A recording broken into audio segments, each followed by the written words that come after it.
Hey guys, welcome back to the channel. This is a story about what if Deku had turned the tide with Nejire Part 1. If you guys enjoy this what if and want to see Part 2, comment down below and let me know before I start. Please do support for more awesome content and leave a like, and don't forget to subscribe to my channel and also share this video with your friends and check out the description in my playlist. The author of the story, My Hero Academia Fan 132 from Wattpad. So let's start the video. It was a nice and warm night as 𝐈𝐧𝐿 walked back home from another mission. Man, even though I usually work in the dark and sleep whenever I want to, those missions really tire me out, he stated as he walked through an alley towards his home. After a while he saw someone running, as well as shouts and small explosions. What is that I'm hearing? He said silently. Don't let him escape. He heard from behind him. Right as 𝐈𝐧𝐿 turned around, a kid around the age of 8 ran past him. The boy gave a quick glance to 𝐈𝐧𝐿 but kept running. 𝐈𝐧𝐿 was too shocked to react, as then a few men ran past him. We have to capture him. One of the men shouted. That boy, his eyes were full of fear, 𝐈𝐧𝐿 managed to bring out. He then quickly turned back around and ran after them. Since 𝐈𝐧𝐿 did a lot of hero work, he gained a lot of power and speed in his body, as well as endurance, so it didn't take 𝐈𝐧𝐿 long to catch up. Get back here, you brat. Our boss wants to see you. One of them shouted. Leave me alone. Izuku shouted. 𝐈𝐧𝐿 noticed that the guy at the front was creating fireball in the air. 𝐈𝐧𝐿 wanted to erase his quirk but couldn't because of the other men in front of him. The fireball shot towards Izuku, however he noticed them in time and charged his lightning around him. Izuku then jumped from wall to dodge the fireball. Eventually he took a turn but noticed it was a dead end. He kept on running even though there was no way out. We've got you now. The men shouted. Fireball were shot at Izuku again, however he kept running in a straight line as he ran up the wall and jumped. He flipped a few times before landing behind 𝐈𝐧𝐿 as he then ran away again. Who might you be? One of the men said. Why are you after that kid? 𝐈𝐧𝐿 asked as he ignored the question. None of your business, now get lost before you get killed. The man stated as his arms and fingers became sharp like knives. I'd like to see you try, 𝐈𝐧𝐿 stated as the man then charged at him. 𝐈𝐧𝐿 activated his quirk to undo the man's quirk and pummeled him. Next one, tell me, why are you after that kid? 𝐈𝐧𝐿 asked again. We were just following orders, man. One of the men stated. I see. Next question, who is your boss? 𝐈𝐧𝐿 asked. Oh no way, our boss is way scarier than you are, the man stated as he just surrendered without telling anything else. 𝐈𝐧𝐿 turned around but Izuku was gone. I wonder why he was running and who it was. He didn't look that old to me. I wonder if he's going to be okay, 𝐈𝐧𝐿 thought as he then called the police to let them pick up the bad guys. Meanwhile at Izuku, he was still running. He didn't know where to, he just ran. Eventually he stopped at a giant pond in the park. He walked down the hill and sat close to the water. Izuku was a little boy. At the moment he's still 8 years old, and has been on the run for over a year. He didn't know what happened to his mother. Izuku and his mother were attacked when he was 7, and the attackers were after Izuku. His mom bought him some time to get away, but he never found out what happened to her. He did know that more people came hunting him afterwards and that it was happening for over a year already. I wonder how mom is doing and how long I can keep this up, Izuku stated as he pulled his legs to his face, while placing his arms on his knees and then placing his head on his arms. I've gotten more used to using my quirk in that past year though. They never managed to catch me. I normally run using my own speed, and only use it when I need to, but maybe it's time I learn to fight back properly. I can use it a bit to fight, but I'll need to learn how to fight, Izuku stated as he clenched his fist. Time skip 8 years. Again the sound of running filled the alleys, but instead of an 8-year-old Izuku running from people that wanted to catch him, Izuku was injured and was running to stay alive. Ding, how many of them are there? I defeated at least 30 of them, but there is still so many of them, Izuku stated as he kept running. He had cuts on his arms as well as a slash on his back. He also had bruises and burn marks on his body. Izuku was ambushed by a big group of villains out of the blue, and even while being outnumbered he beat 30 villains. However, when they went down, more showed up. But Izuku had changed since he started running 9 years ago. He became able to fight with his quirk, but he also got more quiet as he actually rarely talked anymore. He almost barely showed any emotion. Izuku quickly jumped between walls as he landed on a roof and kept running. A few of the villains also got on the roof and chased him.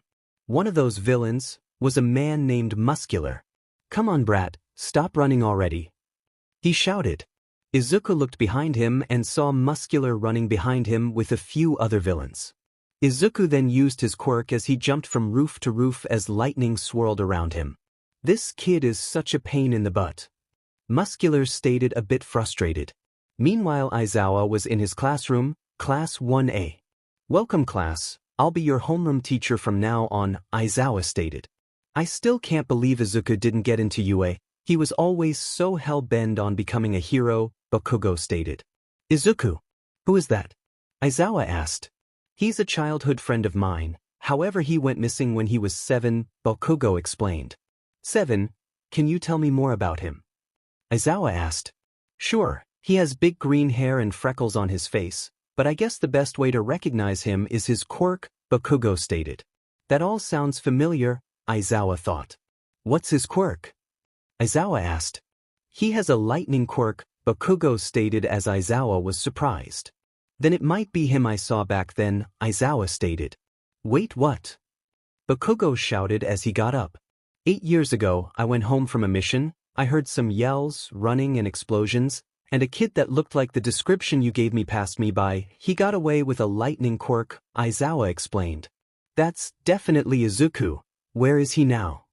𝗵𝘃𝗲 asked, a bit worked up. The class was a bit shocked. Even when everyone walked in, 𝗵𝘃𝗲 was an arrogant prick, however he actually cared about this.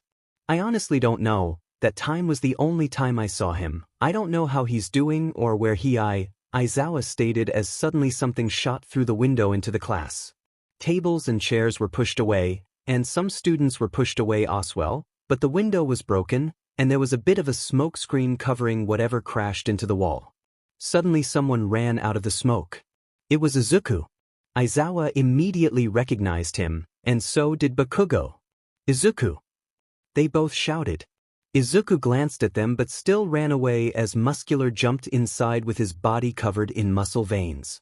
He saw Izuku running out of the door as he quickly ran after him. "I'll still get you, you little runt," he shouted as he ran after Izuku. The other teachers heard the loud noise and made it to the hallway. They saw Izuku running and thought he was the person responsible, so they tried blocking him. Izuku noticed this but charged his quirk as he used the walls and even the roof to make it past the teachers. Izuku kept running through the halls but felt like he was running in circles. Suddenly a wall broke down and Muscular appeared from it.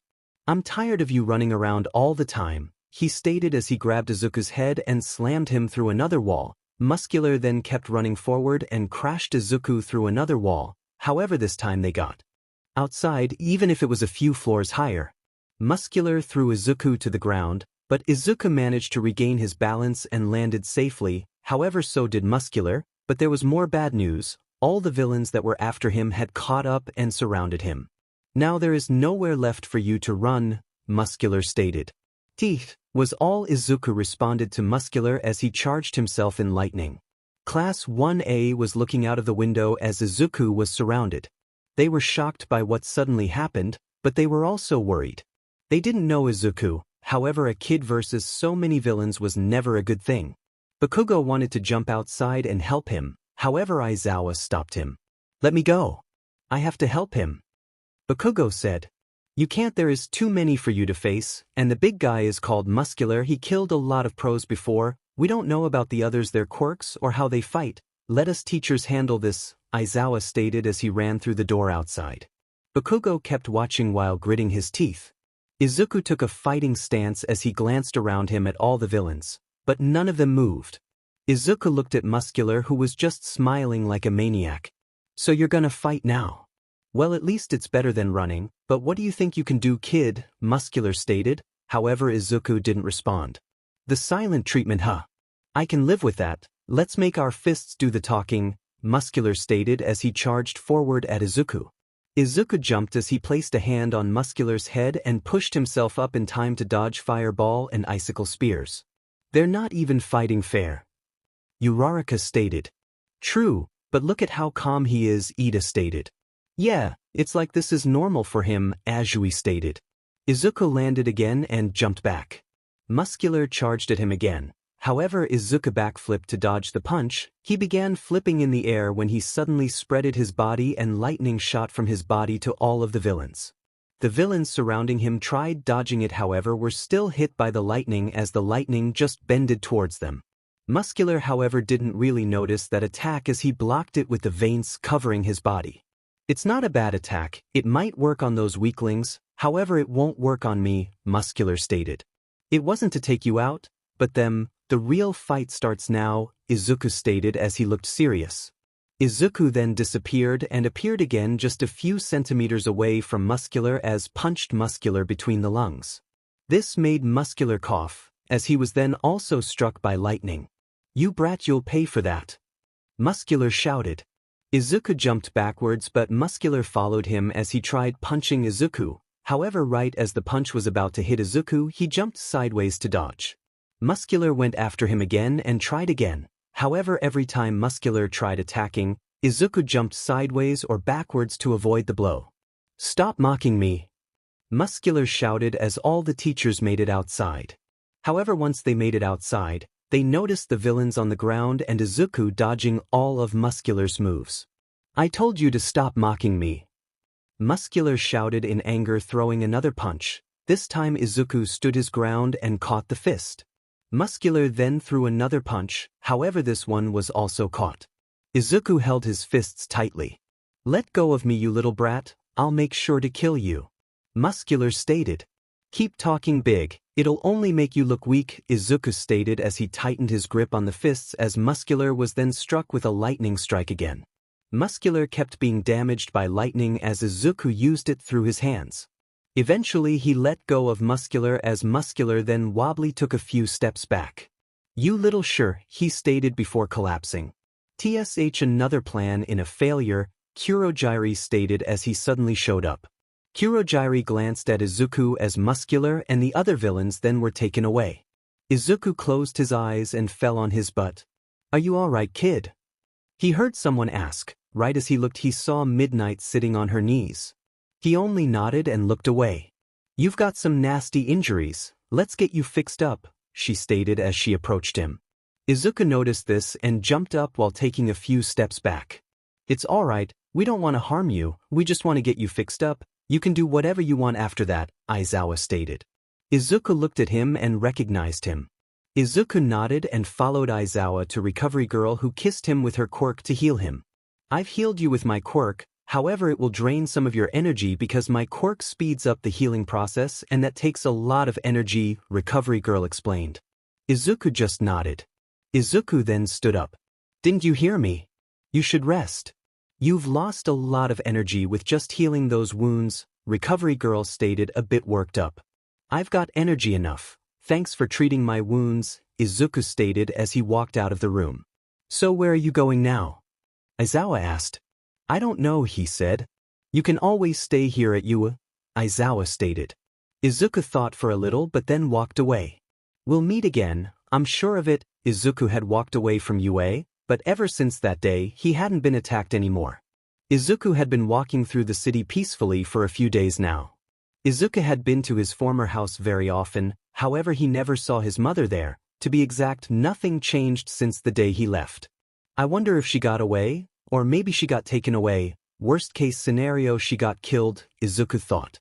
"But for some reason I haven't been attacked anymore. They either think I'm too strong, or they are planning something else." Izuku jumped on a roof and went from roof to roof. Ever since he was on the run from the villain groups, he also fought villains that attacked others, so he was basically almost every day fighting day in day out.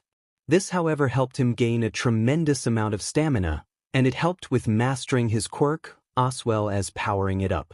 "I should have apologized for breaking 𝐻𝐻𝗄𝐆 windows though. I just shot inside and got attacked. We even broke down walls. Maybe I should go and apologize," Izuku thought. He then made his way towards 𝐻𝐻𝗄𝐆. On his way he took a few small villains out, but that was just a sweep and it was done. Eventually he reached the walls of 𝐻𝐻𝗄𝗄, but then he saw a bus leave. He noticed Aizawa in the front. "I wonder where they are going. I recognize that man from years ago. Did he save me then? Or did he want to capture me as well?" But then again, if he wanted to capture me, he wouldn't have just let me go like he did, Izuku thought. Maybe I should follow them and see what they are going to do. I can also apologize to him about breaking the windows and the walls, Izuku thought as he then jumped on a roof again with his quirk. Even though the bus was quite a bit ahead, Izuku could still see it and follow it. He didn't really rush to follow them, and he only used his quirk to jump towards the next roof. Once Izuku got closer, though, he heard a lot of commotion, and when he saw the place where the bus had stopped, he noticed a student running out, a bit panicked with fear in his eyes. I wonder what's going on there, Izuku thought. He jumped down and ran towards the door where the student had run away from and noticed Kurogiri disappearing and a hero on the ground. Izuku walked inside. He saw a few students standing around the pro hero that was down. The students noticed Izuku. Hey, it's you from the other day, 𝗬𝗧𝗪𝗏 stated. Izuku glanced at her, then walked forward towards the stairs and looked downstairs. He noticed Aizawa fighting villains, but he also saw Azui and Mineta watching while hiding. Izuku, however, then turned his attention to Kurogiri, who appeared next to Tomura Shigaraki. He could hear them talk, even from way over at the entrance. That was thanks to being on the run from villains for years. He learned how to hear the smallest of sounds. This also made him able to hear talking from a large distance. I'm sorry, Tomura Shigaraki. One of them found an opening to escape, Kurogiri stated. Tomura Shigaraki, Izuku stated silently. However, the students could still hear him, but they wondered what he meant. Kurogiri, if you weren't so useful, I would have killed you right here and now, Tomura stated. Shigaraki and Kurogiri, Izuku then stated as if he told himself their names so he would remember. Oh well, let's kill some of those kids before All Might arrives. It will certainly be entertaining to see All Might's face when he notices his dear students crumbled to dust, Tomura stated. Nomu, get rid of that pro over there, Tomura stated. Izuku frowned. What is that thing? He called it a Nomu, but it just looks way too buff to be able to do anything, Izuku thought. Suddenly the Nomu disappeared and appeared behind Aizawa as it smashed him from the side, breaking his right arm. Aizawa laid on the ground. He tried erasing the Nomu's quirk, but it slammed on Aizawa's left arm, breaking it like it was a little twig. Izuku gritted his teeth after seeing this. He then saw Tomura move. Tomura suddenly appeared in front of Azui as he tried grabbing her face. However, before he did, Aizawa used his quirk to erase Tomura's quirk. Pros are just so cool, Tomura stated as he let go of her head and tried again. The Nomu then smashed Aizawa's head into the ground. Seeing how Aizawa tried to keep his students safe even though both his arms were broken with an enemy on his back made him remember how his mother tried buying him time to escape. Izuku couldn't hold back any longer as he suddenly created a bow made of lightning. Wow, that's amazing, 𝗬𝗧𝗪𝗏 stated. Izuku glanced at her and aimed. Lightning arrow split shot, Izuku stated calmly as his lightning arrow shot forward at incredible speed, then halfway it blasted open, creating multiple lightning arrows as this shot through all the villains on the ground. It also pierced Tomura's arm, as well as the Nomu's back. Tomura pulled back his numb arm. Azui and Mineta quickly looked to where the shot came from and saw Izuku standing there with a bow of lightning. Izuku then aimed at the Nomu. Lightning arrow, exploding thunder, he stated as he shot the arrow towards the Nomu. Once it reached its back it exploded, which blowed the Nomu away. Wow, all the students behind Izuku stated. Suddenly he disappeared from next to them and appeared next to Aizawa. Izuku lifted Aizawa up. Thanks for blowing that thing off me and saving my students, Aizawa stated. Izuku just nodded. That's Izuku Midoriya, Kurogiri stated. The 𝗵𝗃 wants him, but he'll have to do it from his dead body. No one attacks me like that and survives it. Tomura shouted. Nomu, get back here and kill this brat. Once Tomura shouted that, the Nomu suddenly appeared in front of Izuku. However, Izuku wasn't surprised, nor did he look. The Nomu then slammed right at him. However, when the punch was about to land, Izuku disappeared and appeared in front of Azui and Mineta. He lifted them up and then appeared upstairs again and placed them down. Izuku then channeled the lightning through his body and jumped downstairs. So tell me, what do you have to gain from saving those kids? You're all alone, you've got no one, so why save them? Kurogiri asked. Izuku didn't respond. The only response he gave was showing lightning around him. Still the silent type 𝐒𝐭𝐚𝐲 stated. Are you done chatting, 𝐒𝐭𝐚𝐲? Then we can kill this little brat, 𝗵𝗲𝗄 stated. Nomu, get him. 𝗵𝗲𝗄 stated as the Nomu then shot to Izuku. Izuku jumped to the side to dodge, however the Nomu didn't stop as he kept charging at Izuku, however Izuku was faster and managed to dodge every hit. All of the students at the entrance were watching in amazement. Aizawa was also looking as he laid on his back. That kid is incredible. It's hard to believe that he was that scared boy from back then, but those 8 years did change him. He almost doesn't show any emotion in his face, and he became so quiet, Aizawa thought. He's a bigger pain than others. No time to get serious? 𝗵𝗲𝗄 stated as the Nomu suddenly gained a lot of speed and was actually able to keep up a little bit with Izuku. Izuku said with a slight smile. If he can keep up, then it's time I start countering, Izuku thought. Nomu threw a punch at Izuku, however Izuku countered it by punching Nomu's fist. This created a shockwave of power, as well as a small discharge of lightning. Izuku then kicked the Nomu's leg as it lost its balance. Izuku then pulled it over his shoulder and smashed it into the ground. The crash created a small crater in the ground. Izuku then jumped back to create some distance, that way he wouldn't be hit by a surprise attack, or so he thought. The moment he landed, the Nomu appeared behind him. When Izuku noticed the Nomu, it slammed down on him from behind. Izuku managed to block, however the force made him crack through the ground a little. Izuku then placed his hand on its chest. Raging thunder, Izuku stated as Nomu was struck by multiple lightning strikes as lightning also shot from Izuku's body towards it. The Nomu began to smoke from the lightning as it took a few steps back while its arms hang limply beside its body. What's happening, Nomu? 𝗵𝗲𝗄 stated. Damn it. You were supposed to be able to kill All Might, don't you dare lose to this little brat. 𝗵𝗲𝗄 shouted as he ran towards Izuku. He tried grabbing Izuku, however Izuku deflected the hand and wanted to counter but was sent flying before he could. Izuku crashed into the roof as he then slowly fell down. He opened his eyes and saw the Nomu coming from him as it slammed him towards the ground. Izuku used his lightning to keep him in the air just before he hit the ground, that way he would at least avoid that damage. See, Nomu is a lot stronger than you might think. 𝗵𝗲𝗄 stated. You can't kill it, not only does it have shock absorption, it also regenerates itself. The only way to kill it is to burn its flesh away, cut its flesh off. 𝗵𝗲𝗄 stated. Should have said that from the start, Izuku stated as he covered his hands in lightning while creating claws from it. Izuku launched at the Nomu again and slashed its chest. There were slashing marks on its chest, and not only did the Nomu become numb from the attack, his wound wasn't healing. No way. That's working. 𝗵𝗲𝗄 shouted. 𝗬𝗪𝗠, he then shouted.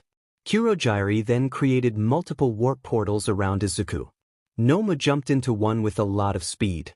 He suddenly appeared from the warp on Izuku's left. Izuku barely dodged it as the Nomu disappeared in another portal. He then appeared behind him and tried punching again. Izuku grabbed its arm and threw it away. He then stopped his claws and created a bow of lightning. Paralyzed shot. Izuku stated as he shot 𝗬𝗪𝗠 with it. Once he got hit with it, the portals disappeared. I can't activate my quirk, 𝗬𝗪𝗠 stated as his whole body became numb. Damn it, how are we losing to a little brat like him? At that moment, the teachers got inside with All Might up front and Iida to the side. I've come back with backup, Iida shouted. Nizu and the teachers then noticed the state 13 and Aizawa were in. They noticed 13 was unconscious, however Aizawa kept looking downstairs. All of the teachers did the same and noticed Izuku standing in front of the villains while lightning sometimes charged around him. Suddenly the Nomu appeared again and slammed on Izuku, who blocked it. The Nomu then gave an incredibly strong and fast barrage, however Izuku was able to block, even counter every punch with a punch of his own. What kind of monsters are they? Midnight asked. This is no time to stand here and watch. The students have been split up. Everyone go towards the facilities and rescue the students. All Might please help that young boy fight, Nizu stated. Yes, sir. They all stated as they split up. All Might jumped downstairs, however right as he did, the Nomu suddenly appeared in front of him, already throwing a punch, however this was stopped as Izuku kicked the Nomu to the head, smashing it into the ground. Thank you, young man, All Might stated as Izuku just glanced and concentrated on the fight. Young man, what do you think about us fighting together to defeat this thing? All Might asked, holding out his hand. Izuku looked at him, then at All Might's hand. Alright, Izuku stated as he grabbed All Might's hand, however a little bit of lightning shot through his hand towards All Might's hand. He felt the shock but didn't pull back. This kid is very powerful, he's been fighting this thing on his own, something that left the teachers in that state, All Might thought. Step back for a bit, Izuku stated. All Might took a step back as Izuku placed his hands on the ground. All Might could tell Izuku was placing a lot of power in his attack. Suddenly the ground cracked open, even underneath the Nomu, and a line of lightning appeared from underneath it as it launched the Nomu up. It fell to the ground, but even as it laid on the ground, lightning was still swirling around it. You really are powerful, young man, All Might stated. Thanks, Izuku stated. Let's finish this thing, he added as the Nomu got up. Right. All Might stated as they then both started a barrage of punches on the Nomu. All Might's punches held a lot of force, where Izuku's punches also held a great amount of force, but also lightning in it which numbed the Nomu's body bit by bit. After a few punches they started to notice that the punches were starting to have an effect. What's going on? He has shock absorption. He should be able to handle all this. 𝗵𝗲 stated, shocked. I see, normally it would, however shock absorb has a limit to what it can absorb, but Izuku's blows are counting as double hits. Not only does his punch count, but his lightning as well, 𝗬𝗓𝗄𝗧 stated. Can you keep up at this speed? Izuku asked as he punched even faster. All Might didn't stay behind and matched Izuku's speed even though he had trouble to do so. All Might then pulled back for a final punch as Izuku charged his lightning. Plus Ultra. All Might shouted as he punched the Nomu one last time. At the same time Izuku used his move. Dragon Thunder. He stated as fierce lightning shot towards the Nomu. Both attacks reached him at the same time, launching it away at tremendous speed. All Might was panting quite a bit. Nomu was created to take him on in his prime at 100%. In order to beat that, All Might had to use more than 100% for every blow, and to top it off, he had to match Izuku's speed. This really took a toll on All Might and his power. No. This can't be happening. 𝗵𝗲 shouted. I'll kill you myself. 𝗵𝗲 shouted as he ran at All Might. All Might got into a fighting stance even though he reached his limit. However, before 𝗵𝗲 actually reached All Might, Izuku appeared in front of 𝗵𝗲, punching him in the gut as lightning then also charged through 𝗵𝗲's body. The punch hurt like hell, and the lightning made 𝗵𝗲's body numb, making it hard for him to move. This is it, villains, All Might stated. You've got nowhere to run to, and you're outnumbered, he added. 𝗬𝗓𝗓𝗄𝐬𝗓. 𝗵𝗲 stated as 𝗬𝗓𝗓𝗓 managed to get the paralyzed arrow out of his body. 𝗬𝗓𝗓𝗓 quickly wrapped his warping power around 𝗵𝗲 and vanished. It's finally over, All Might stated. Izuku just turned around and walked towards the stairs. He was bruised at places but didn't have a serious injury. Where are you going? All Might asked in half-skinny form. I don't know, Izuku stated. Then why not come to UA with us? All Might asked. Izuku turned around and looked at him. It seems to me you don't have anywhere to go, and maybe it would be better to stay in a place filled with heroes in training than on your own in the streets, especially with those villains after you, All Might stated. That's true, Izuku stated. Just come with us, we could use a hero with your power and skill, All Might stated with a smile. All right, Izuku answered shortly. Not long after the battle, the ambulances showed up as they took Izawa and 13 to the hospital. All Might quickly got away as his secret was about to be revealed to all the students. Nizu heard about Izuku from Izawa the other day, and he was told by All Might that Izuku would be coming to UA with them. Hello there, my name is Nizu, can I ask what your name is? The bear/mouse-like creature stated. I'm Izuku, Izuku answered. Hello Izuku, it's nice to meet you, shall we go to UA? Nizu asked. Izuku just nodded. Well, let's get on the bus then, Nizu stated. Actually, I'd rather walk, it's not that far anyway, Izuku stated. That's fine too, I'll come with you, but is it alright if I borrow your shoulder then? I would like to talk to you and get to know more about you if that's alright, Nizu stated. Izuku nodded again. Class 1A heard that Izuku would be coming to UA as well, but little did they know. Izuku started walking back with Nizu on his shoulder. So Izuku, can I ask? I heard one of my teachers, Izawa, encountered you 8 years ago. He told me you were on the run from people, but who were you running from? Nizu asked. Those were villains trying to get my power to their side. They wanted to force me to work for them, Izuku stated. I see, and how long has that been going on? Nizu asked. I've been running since I was 7. Some people caught wind of my power and tried to kidnap me. My mother shielded me so I could get away. I don't know what happened to her. However, ever since that day, I've been chased and attacked every day, Izuku stated. That's horrible. I'm sorry to hear that, Nizu stated. Is it true? Izuku asked. Is what true? Nizu asked. That I can join UA, Izuku stated. Well, if you really want a yes, you've shown you've got the heart of a hero by risking your lives for the students and teachers, and you've got a lot of power and skill. If you really want to become a hero, we'd gladly accept you, Nizu explained. All I ever wanted was to become a hero with my power, but I've changed. I'm only talking with you to explain things, but normally I'm very quiet, and I barely have any emotions left. However, my will to save others never stopped, Izuku stated. Tell me, Izuku, I've been hearing rumors lately about a mystery person with a lightning quirk that takes down villains in a flash. That's you, right? Nizu asked. Yeah, Izuku stated shortly. I see they also have quite some names for you as well, Nizu stated. Like what? Izuku asked, a bit curious. Nizu smiled as he awakened some curiosity in Izuku. Names like Lightning Flash, and I also heard people refer to you as Raiko. It said it's the name of a Japanese thunder god. People actually started calling you that because you appear and disappear in the blink of an eye, all while defeating the villains, Nizu explained. I like Raiko, Izuku stated. Well, why not make that be your hero name then? Nizu asked. That's an idea, Izuku answered. Where will I be staying when I join UA? Like what class? And do you have somewhere where the students have to live? Is it really alright for someone to join mid-year? Izuku asked. You'll be joining Class 1A, they have an empty spot, and you've already met them. As for the living part, we have a dorm system where a class stays in one dorm, all with separate rooms. Of course, you'll be staying there as well from now on, Nizu explained. And don't worry about joining mid-year, we allowed you to join UA. If it wasn't alright we wouldn't have said so in the first place, Nizu stated. Alright then. Izuku answered as they then walked back to UA.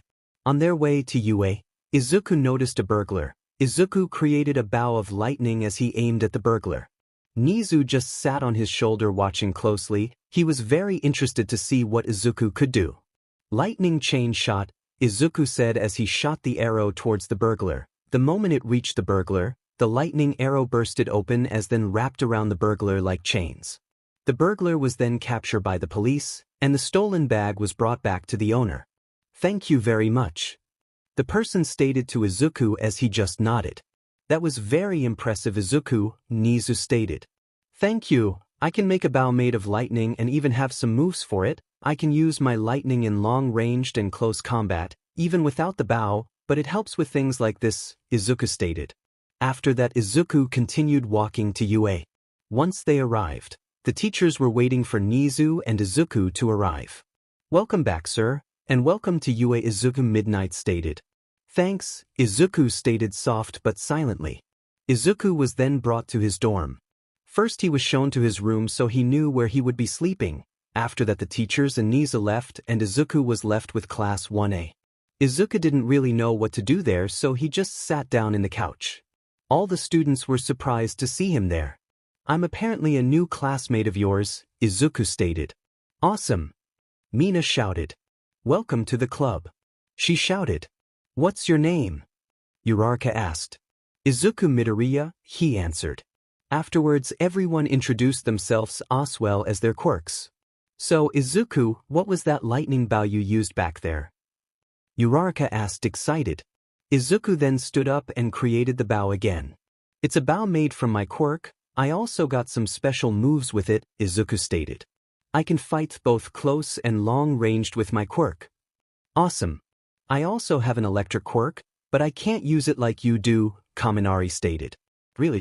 Touch my finger with your fingertip, Izuku stated. Why? Kaminari asked. Izuku didn't say anything and just sat there holding out his hand.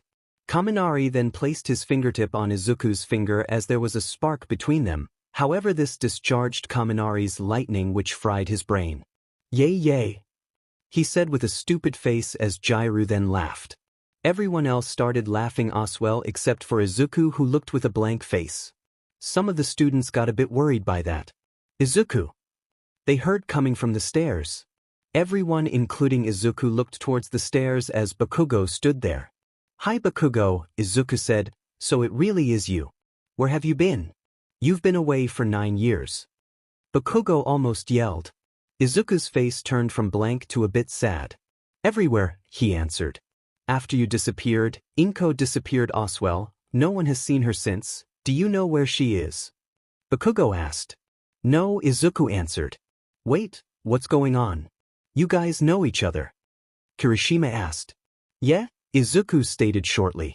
We've been childhood friends, however when we turned 7, Izuku suddenly disappeared, and so did his mother, 𝗵𝘃𝗀𝗀 stated. What happened to you and your mother? Azui asked a bit concerned. When I was 7, my mom and I got attacked. My mom shielded me from the villains so I could escape. I haven't seen her since, Izuku explained. Everyone looked a bit worried. What have you been doing those past 9 years then? Azui asked. Surviving, he answered.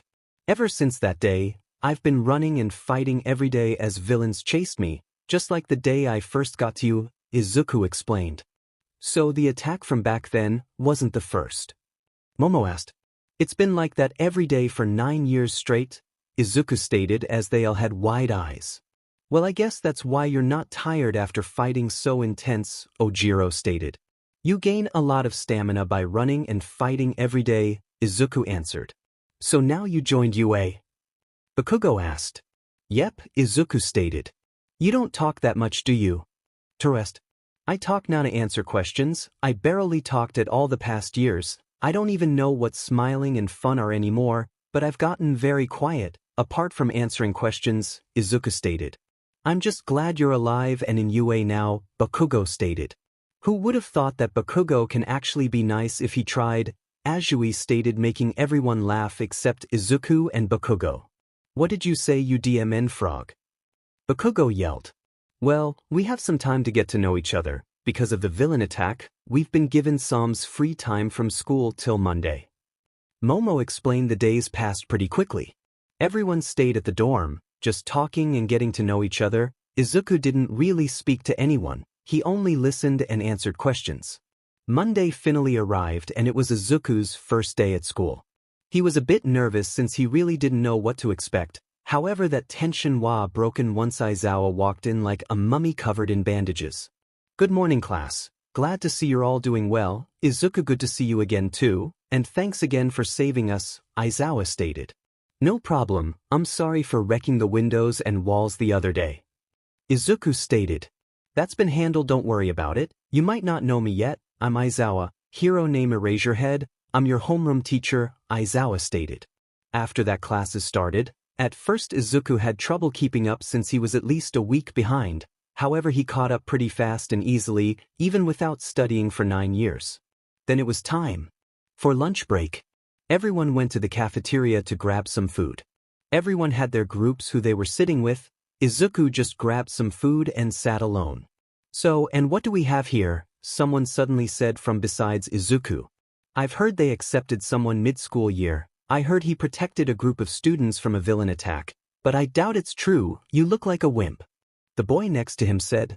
Izuku didn't respond and kept eating his food without giving the bullies any attention. Everyone else was watching them. You don't even have the courage to say something back. You're that much of a coward. The guy said. There is no point talking to someone who's not worth it, Izuku stated. Quite a big mouth for a wimp. But the people who should really be ashamed of themselves should be class 1A. He shouted as Izuku looked towards him angrily. I mean, come on, aiming to become heroes, and all they could do was send one person running back with his tail between his legs just to get back up, he stated.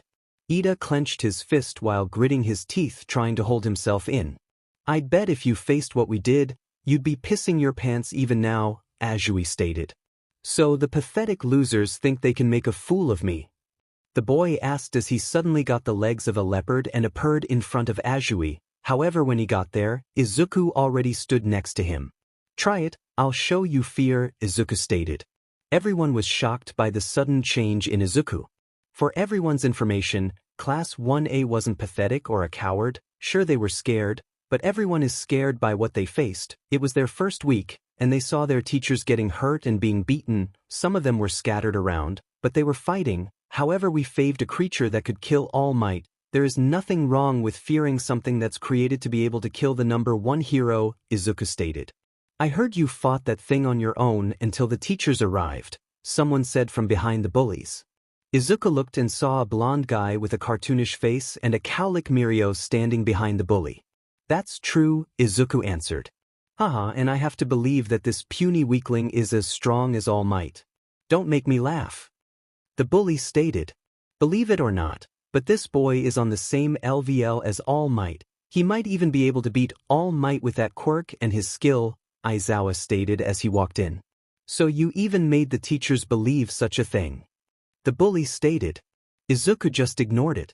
Hey, I'm talking to you, you should have some more respect to your upperclassmen, the boy stated. Respect is earned, not forced, Izuku stated as this pissed the guy off. Seems I need to teach it to you, he stated as claws formed on his hands. Leave him alone. They heard a long blue-haired girl Nejire say. Shut up and stay out of this, the boy stated as Izuku stared at Nejire. Nejire looked at him with a curious look and then smiled. She then turned towards the boy again. He's done nothing wrong, so leave him be, she stated. Fine, I'll start with you then.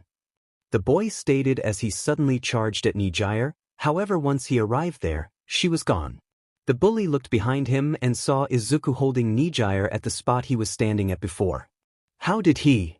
The bully shouted. He turned his body around and wanted to launch, but once he had turned around, he felt lightning close to his skin. When he looked, Izuku's hand was covered in lightning, which created a claw, and the claw was placed in front of the bully's throat.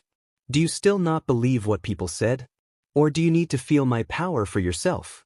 Just say so and I'll give you the full force of it, Izuku stated calmly. Everyone was shocked by how fast and calm Izuku was. However, the bully started to piece his pants. And then you call my classmates pathetic? You would have died in seconds if you faced what they did, Izuku stated as he walked away. The bully got pissed and tried attacking Izuku but was suddenly hit by an energy beam. Izuku looked up and saw it was Nejire that attacked the bully. She looked at Izuku while giving him a wink and a smile. Izuku kept staring at her as then a small smile formed on his face. I don't know what it is, but something about this girl makes me want to smile. She's so bright, so beautiful, even by looking at her I can see that she's a very kind girl, Izuku thought as he kept staring. It seems our Izuku has a bit of an interest in Nejire, Nizu said silently on Izawa's shoulder as Izawa nodded.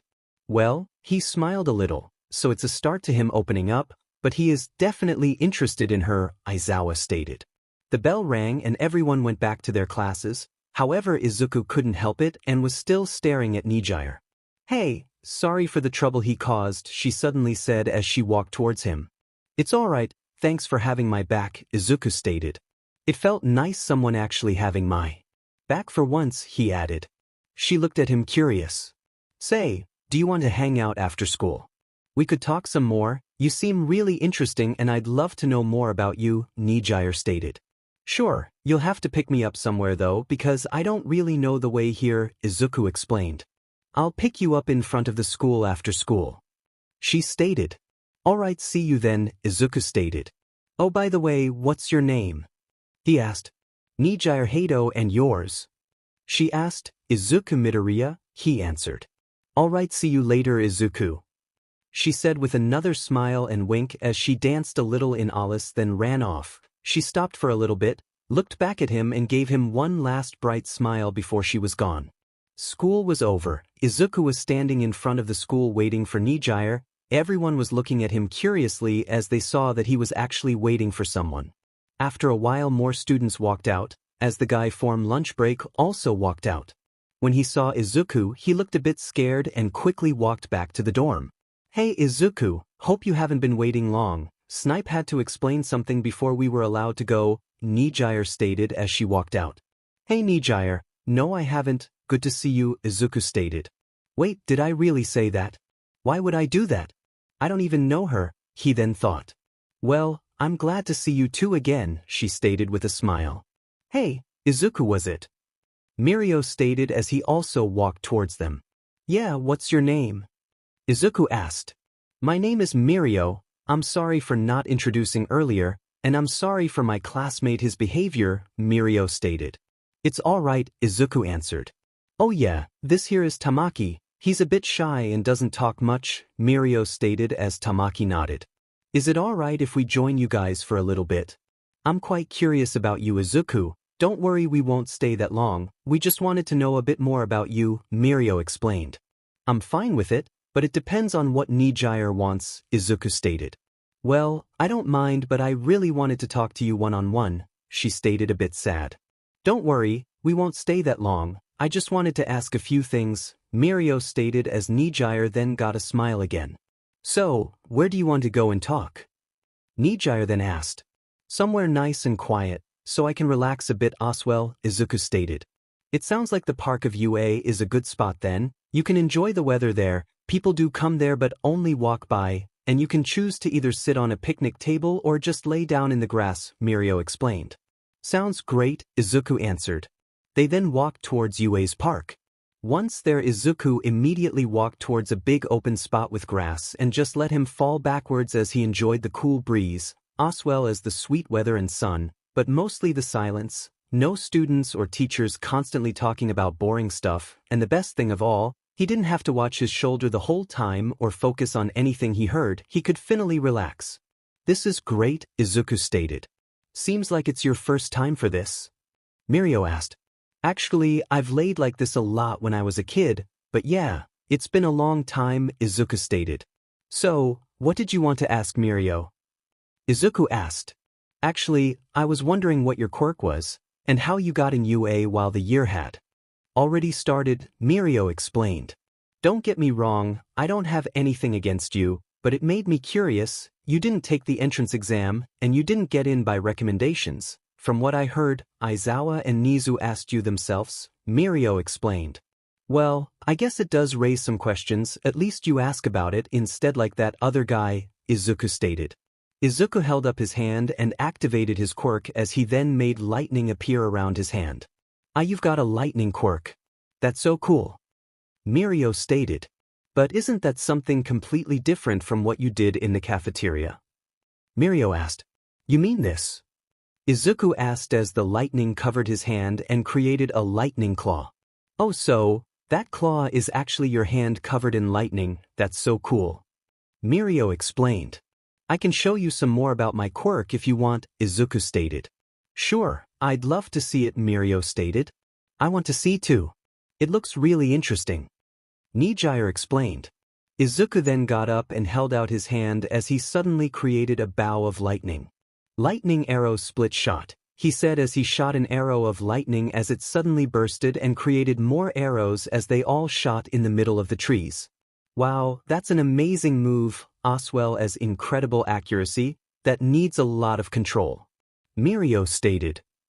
I had a lot to practice on, Izuku stated a bit uncomfortable. Izuku then sat back down. So, how did you make in UA? I heard about Class 1A being attacked, and you mentioned something about it earlier, but we don't know the story, 𝗵𝗃𝗀 explained.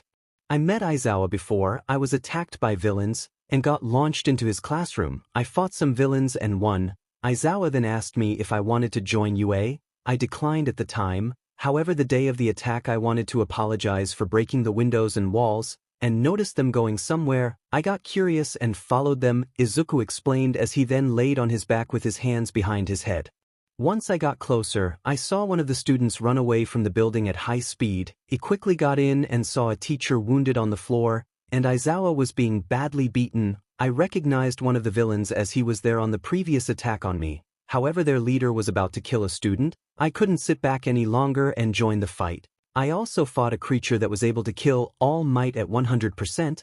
He had a quick called shock absorb and regeneration. My claws of lightning created wounds on it that didn't get healed. and my lightning quirk helped with his shock absorb. One hit of mine counted double. Since the lightning was a hit on its own, we managed to beat it, but I decided it might be better to come to UA anyway, Izuku stated.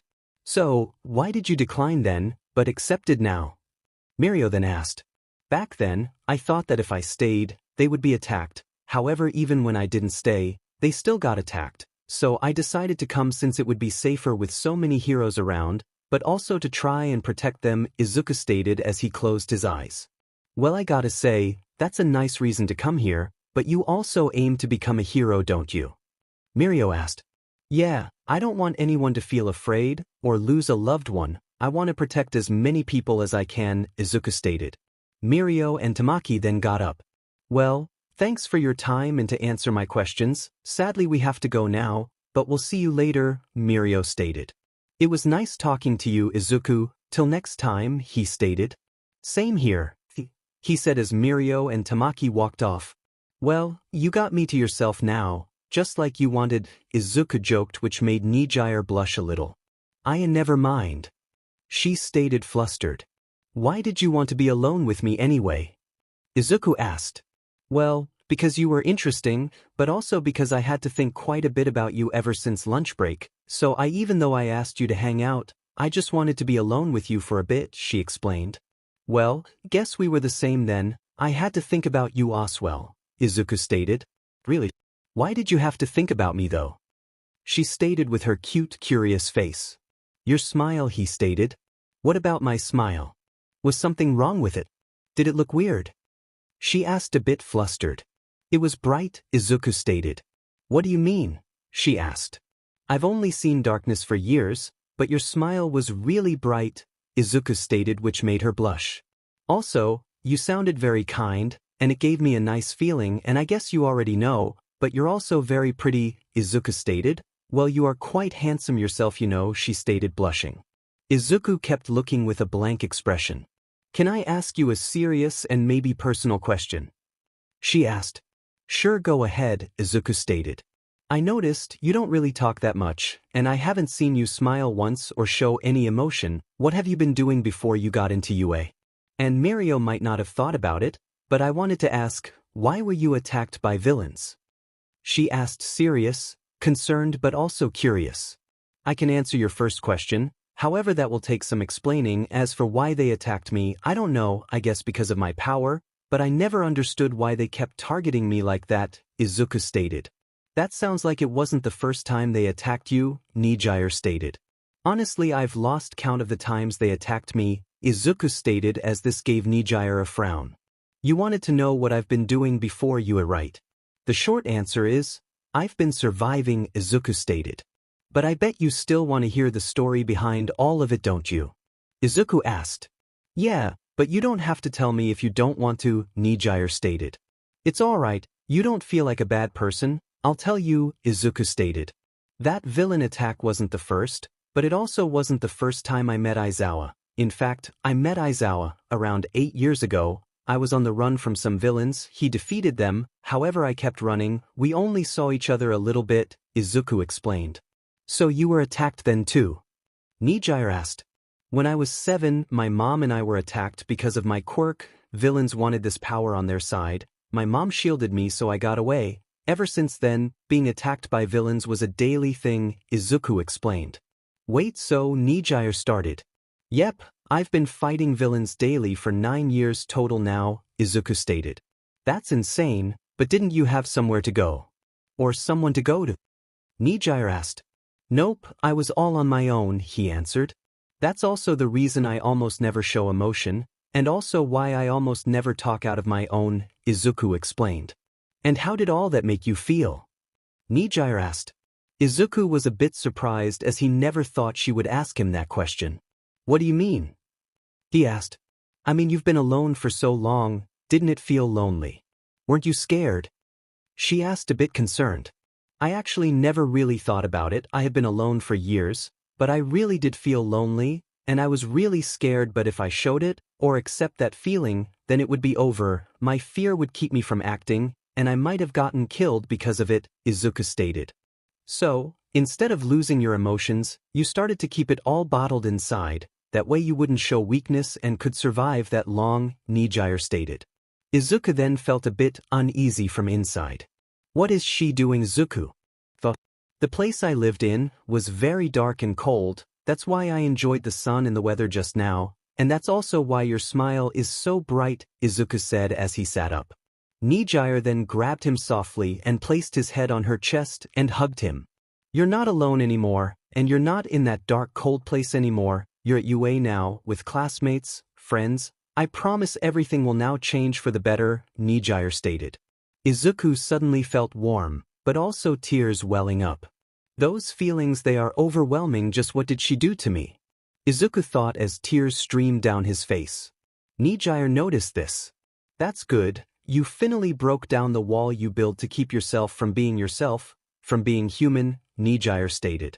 You can let it all out, I'm here for you and I'll stay with you, she stated.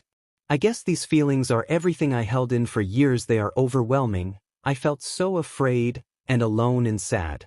I feel so weak right now, Izuku stated as more and more tears streamed down his face. It's okay to be weak, it's okay to show emotion, weakness and emotion can help you get stronger, and don't worry about feeling weak right now, I'm here and I'll protect you when you feel weak, Nejire said. You're horrible, you barely know me, and already you make me cry like this. Honestly, it sucks to feel like this, but on the other side, being held like this is really warm and comforting, Izuku stated. I noticed you closed yourself in, just looking at you. I knew you were a kind person, that's why we wanted to know about the fight you had against the villains to protect Class 1. We wanted to know what made an outside person act to save people. You acted like a hero and that alone tells us that you care about people. However, from the outside it looked like you didn't care about anything and I immediately knew you closed yourself in, she stated. I feel bad for making you cry though. But then again, you can't go forward if you're still bottling up the past, she explained as she still held him close. It was silent for a while. Nejire kept holding Izuku and Izuku just laid against her like that. Some students walked past them and noticed the two. They stared at them, but Nejire didn't care and Izuku didn't see it. Suddenly Izuku broke the silence. Thank you. Nejire, Izuku stated. Thank you. What for? You're allowed to feel emotion, silly. And I just really felt like hugging you. Honestly, I don't know what it is. I've never felt like this before. I just met you, but it just feels like I already care a great deal about you. And then there is the thinking about you in class. Then I suddenly start hugging you like this. I must seem very strange right now, she stated. No, that's not true. You're amazing and very kind. Actually, I have the same as you. And honestly, it feels nice being so close to you, Izuku explained. Well, I'm glad to hear that, Nejire stated. By the way, are you participating in the sports festival? Nejire asked. Sports festival? Not that I know of, I haven't heard anything about that actually, so I don't know, Izuku stated. Shall we ask? Nejire asked. Sure, let's go. Nejire felt happy as he said that, not because he said it, but because his words carried more emotion. It was much softer and more gentle. It also sounded happier. Izuku and Nejire then walked back to UA and went to the teacher's room. Once there he knocked on the door. Come in, he heard someone say. Izuku opened the door and noticed all the teachers sitting there as everyone looked at him. Hello. Sorry to disturb you, but I had a question, Izuku asked. Aizawa was surprised. He also noticed the difference in Izuku almost immediately. Izuku actually spoke out of himself, but his words carried more feeling with them. What did you want to ask, Izuku? Aizawa asked softly. Well, I was talking with Nejire here, but she asked me if I was entering the sports festival, but I haven't heard anything about it, so I was wondering if I was participating as well, Izuku asked with Nejire standing behind him with a curious look. Well, since you just joined, we were actually thinking of not making you participate as we would actually be jumping it on you, but I actually was thinking of asking you if you wanted to or not, Aizawa asked as everyone looked surprised at him. That's not really like you, Aizawa, Midnight stated. Well, the sports festival is about UA, so by leaving him out he might feel like being left out, and UA shows the promising new students as well. We know that Izuku is amazing, and this will be a chance to show everyone that we've got a strong hero coming as well, Aizawa explained. I agree with Aizawa, All Might stated. So Izuku, do you want to participate? Or would you rather just watch? Aizawa asked. Izuku then looked at Nejire. She looked curious with big eyes as she then gave him a bright smile. Izuku smiled at her then turned back around. Everyone was surprised to see a smile on the before emotionless Izuku, but the person most surprised by it was Aizawa. "I'll participate," Izuku stated confidently. "Can I ask you however not to kill anyone? The sports festival is something different every year, and quirks are allowed to be used, but that power of yours is already terrifyingly strong. Even as a kid, we don't want people to die because of it," Aizawa stated. "Don't worry about that, even with all those villains after me, I've never killed a person. I defeated weaker villains than the students here, and they all recovered nicely. I've seen them in a few attacks after that as well," Izuku stated. "Man, you are freaky. How can you talk about that so casually like it's seeing a relative again?"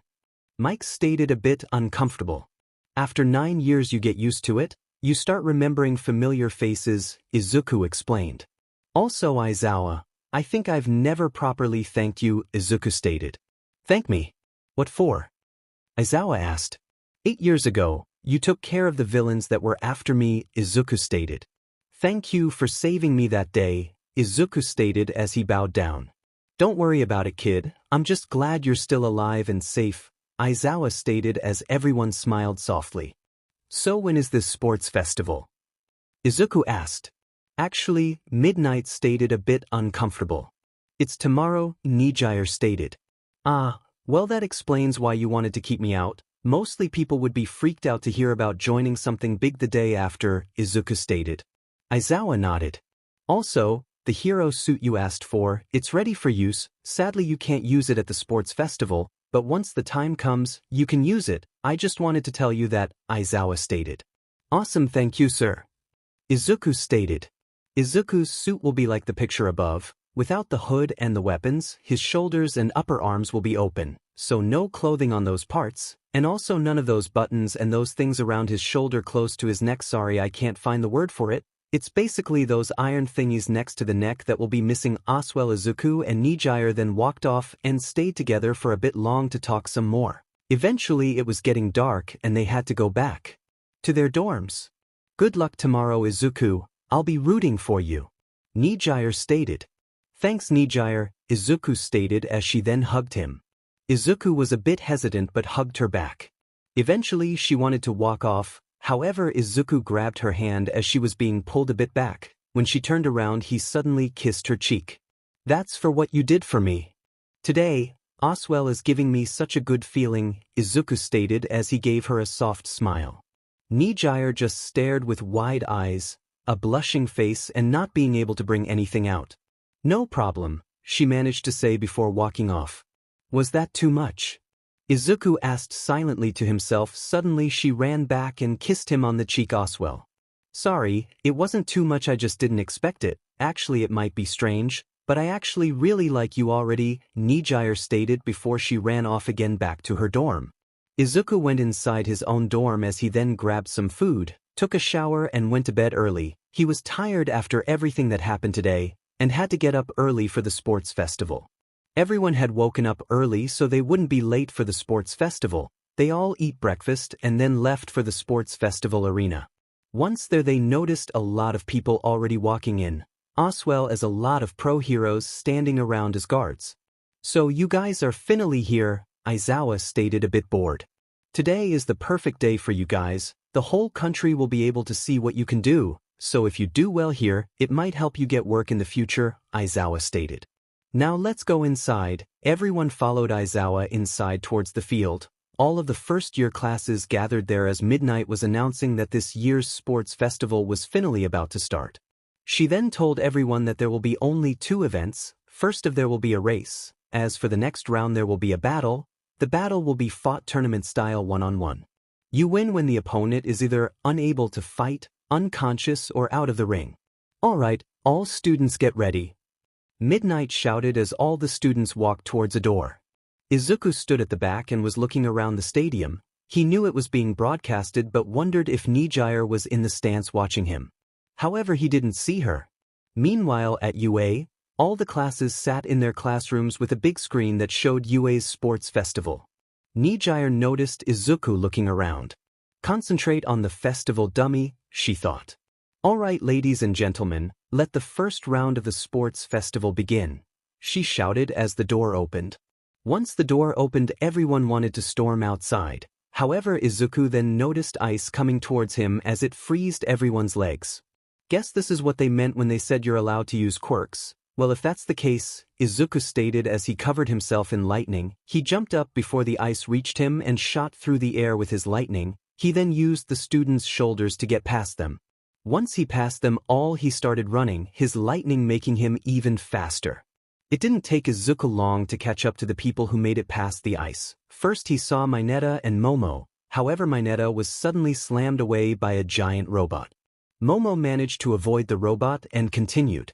Izuku suddenly just ran past her. Next he saw Iida and Uraraka. Uraraka had made herself almost weightless by using the quirk on herself instead of her clothes. She managed to stay close to Iida's speed that way. That's actually pretty incredible, but it's nothing I can't outrun, Izuku stated as he suddenly started running more seriously. The distance between Izuku, Iida and Uraraka closed insanely fast as Izuku then passed them. That can't be, Iida stated shocked. However, once they all looked forward, they noticed a giant pit. The only way to get past it was over ropes above the pit. When Izuku arrived there, he became lightning himself and managed to zigzag between the ropes at incredible speed to get over it. He basically turned into lightning himself to zigzag like that. However, he can't make big jumps. He can use it mid-air, but the distance he makes in one of those jumps isn't that far. He can also use this to move mid-air, but still the distance won't be far while making that sort of jump. He can't be attacked, but he also can't attack. Just to explain. Enjoy reading the rest. Surprisingly, Izuku then saw Kirishima and Tokoyami in front of him. Wow, never expected to see them this far ahead of Iida and Uraraka with the speed they had, Izuku silently said. Izuku however easily passed them and immediately saw Bakugo and Todoroki in the lead. It didn't take him long to catch up. However, at that moment Todoroki made a field of ice while sliding over it and using his flames as a booster. Bakugo was using his explosions to fly. Everyone is using their quirks in amazing ways. I'm really impressed, but I'm not going to lose to them, Izuku stated as he got serious. He charged his lightning some more and ran ahead at full speed. Izuku shot past them at incredible speed. However, once he got past them, he saw a minefield. Izuku didn't hesitate. Just going in a straight line, he thought.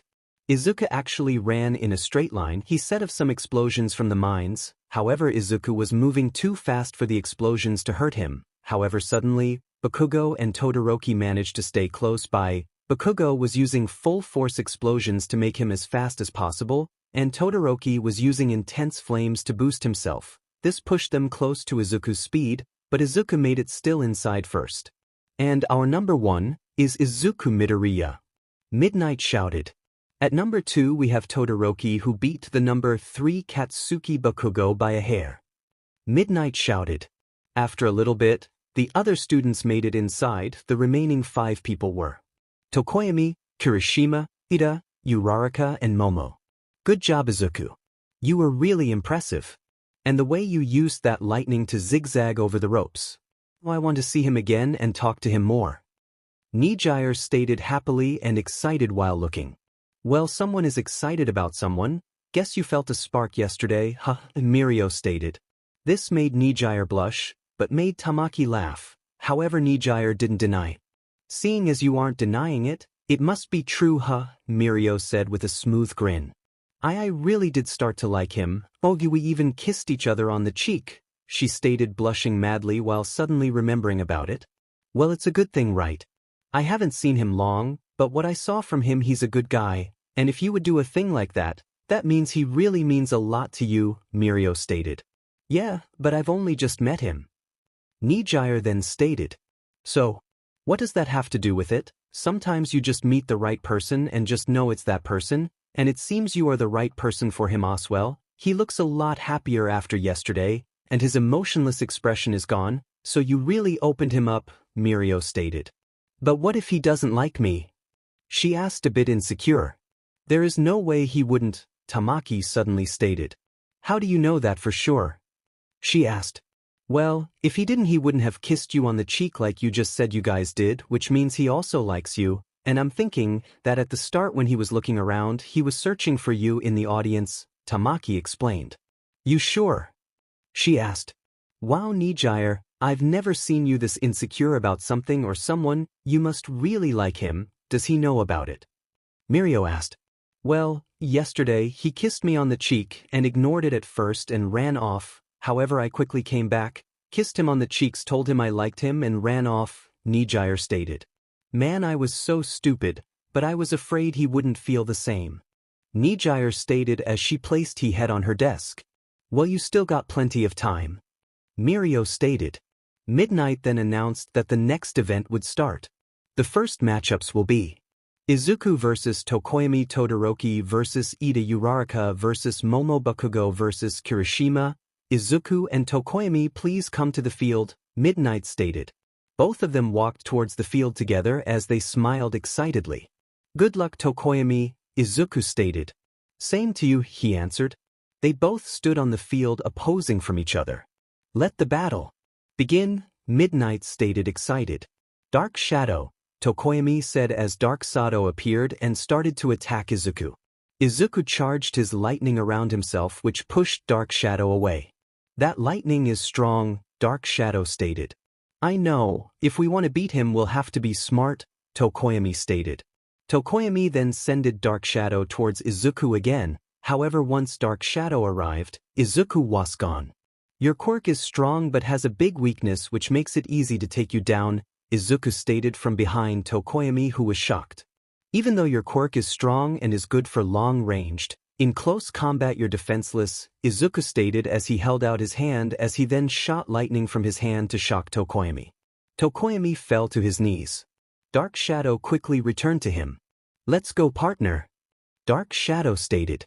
No, he's not an opponent we can win from, we're just wasting our energy. I give up, 𝗃𝐭𝐴𝐵 stated.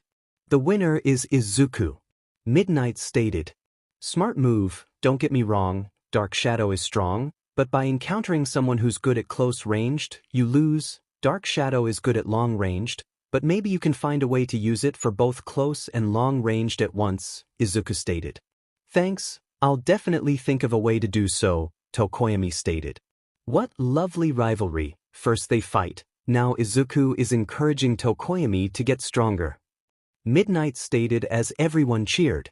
Afterwards the other fights were fought. Iida was outspeeding Todoroki for a little bit with his engine, however eventually Todoroki managed to freeze Iida's engines in his calves and won. Momo first had the upper hand on Uraraka as she created long-ranged weapons, as well as shield to keep Uraraka at a distance. However, Uraraka managed to slip by the weapons and shields and managed to make Momo weightless, then threw her off the field and released her quirk. Kirishima and Bakugo was pretty one-sided, Bakugo throwing explosions non-stop. Kirishima blocked the blows, but the longer he blocked, the softer his skin got, and the more damage he took until Bakugo placed his hand on Kirishima's chest and blew him off the field. Now let's hear it for the half finalists. First, we'll see Izuku and Todoroki fighting for a place in the finals. This is sure to be an exciting battle for sure. Midnight shouted as everyone cheered. Izuku and Todoroki both got up the stage, however Todoroki looked very serious, more like annoyed or irritated. I will beat you, and I'll do it with only my left side. Todoroki stated. Only your right side. So only your ice. Why is that? Izuku asked a bit irritated as well. I refuse to use my old man's quirk to fight, Todoroki stated. You used it in the race, didn't you? So what's the big deal? Izuku asked. I refuse to be his puppet and let him manipulate me. I'll win without his quirk and show him that I won't need his quirk. Todoroki stated. Izuku then created a lightning bow. Fine, as long as you do that, I'll only fight using this bow, Izuku stated. Stop mocking me. Todoroki stated angrily. You are actually mocking me, but rest assured, this bow will be enough for someone who doesn't take this seriously, Izuku stated.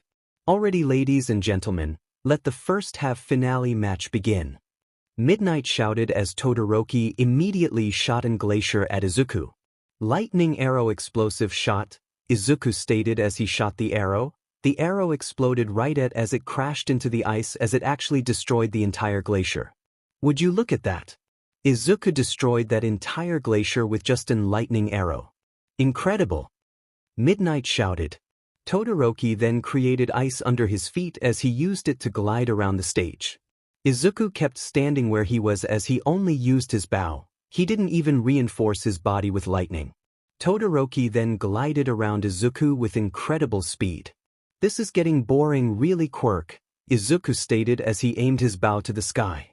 Lightning rain, he stated as he shot an lightning arrow into the sky. Suddenly multiple lightning strikes shot down on the field. The ice got broken apart. One of the lightning strikes crashed right at Todoroki's feet as this made him fall to the ground. You know, you really have a lot of talent, and your quirk is really strong, but I just can't understand you, Izuku stated. Why is that? Todoroki asked. The more you use your ice, the slower your body and reaction time get, otherwise you could have dodged that blow easily. Your fire can regulate that, however you don't use it, Izuku stated, still holding his 𝗏𝗏. I won't use my flames. My old man, he only wants to use me. He was never good enough to become the #1 or to beat All Might. Now he wants me to do it in his place. He only needs my power to defeat All Might. He even resorts to awful things to train me. I refuse to be his puppet, so I refuse to use his power, Todoroki explained. You know, for a talented and smart kid, you really are talking dumb right now, Izuku stated. What do you mean? Todoroki asked angrily. I don't know what methods he uses, and even though you told me about why he needs you, I still don't understand what that has to do with you, Izuku stated. You were born with your quirk half hot half cold. He was born with the quirk Hellflame. Sure, your flames come from his genes, but then again, you have your own quirk and he has his own quirk, Izuku stated as this surprised Todoroki. You're old enough to choose your own path. You can do whatever you choose to do. If you want to reach the #1 spot, then do it your own way. But don't go disgracing others by saying you'll beat us with half power, Izuku stated as his 𝗏𝗏 disappeared and lightning appeared against his body. If you still insist on holding back your flames, then your fight will end right here, right now. I won't be holding back any longer. You stated you'll beat us with only your ice. Do you even know how pathetic you sound right now? Izuku shouted. The crowd and everyone looking at the fight could hear them talk. We're not that weak that we'll be beaten with half power. You got some lucky wins, but that's all. If you really think your ice will be enough, then you are heavily underestimating us. And if you're that scared of using all of your power, then that makes you the weakest of us all, Izuku stated as lightning got more intense around him. Todoroki looked shocked and took a step back. Tell me, will you face me with all of your power? Or will you forfeit this match? Izuku asked. I won't forfeit. Todoroki stated. Fine. Will you fight me at full power, or will you fight like you have and lose like the weakling you are right now? Izuku asked. Todoroki looked down. Such a waste of talent. You're so obsessed with your father that you don't even understand that your flames are your own quirk, Izuku stated as he closed his eyes. After hearing all that, Todoroki had enough and suddenly enormous flames shot on his left side. Izuku opened his eyes and smiled confidently. About time you took me seriously, Izuku stated. Who isn't taking this fight seriously now? Provoking your opponent to use full power. Stop fooling around, Todoroki stated smiling. Well, let's see just how strong you are then, Izuku stated as suddenly strong lightning shot up from above Izuku. It then smashed into the ground as a stream of lightning shot towards Todoroki, who countered it by shooting his flames. The clash created a giant explosion. Izuku then shot multiple streams of lightning directly at Todoroki, who blocked with a wall of ice. He immediately switched to his flames and shot more of that at Izuku. Izuku then charged lightning from all of his body as it gathered in front of him to create a shield to block the flames. The crowd cheered as they saw the heavy attacks being used one after the other and clashes of their powers.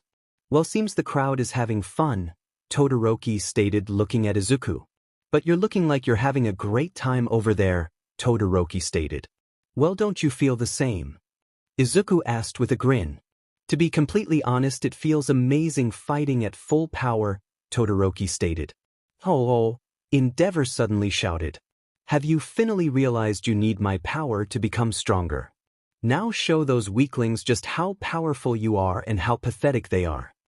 𝗵𝗃 shouted as Todoroki suddenly shot flames towards 𝗵𝗃. He cancelled those out with his own flames as then suddenly a heavy lightning strike shot down an inch away from 𝗵𝗲𝗏. 𝗵𝗵𝗏 was certainly shocked by the sudden lightning.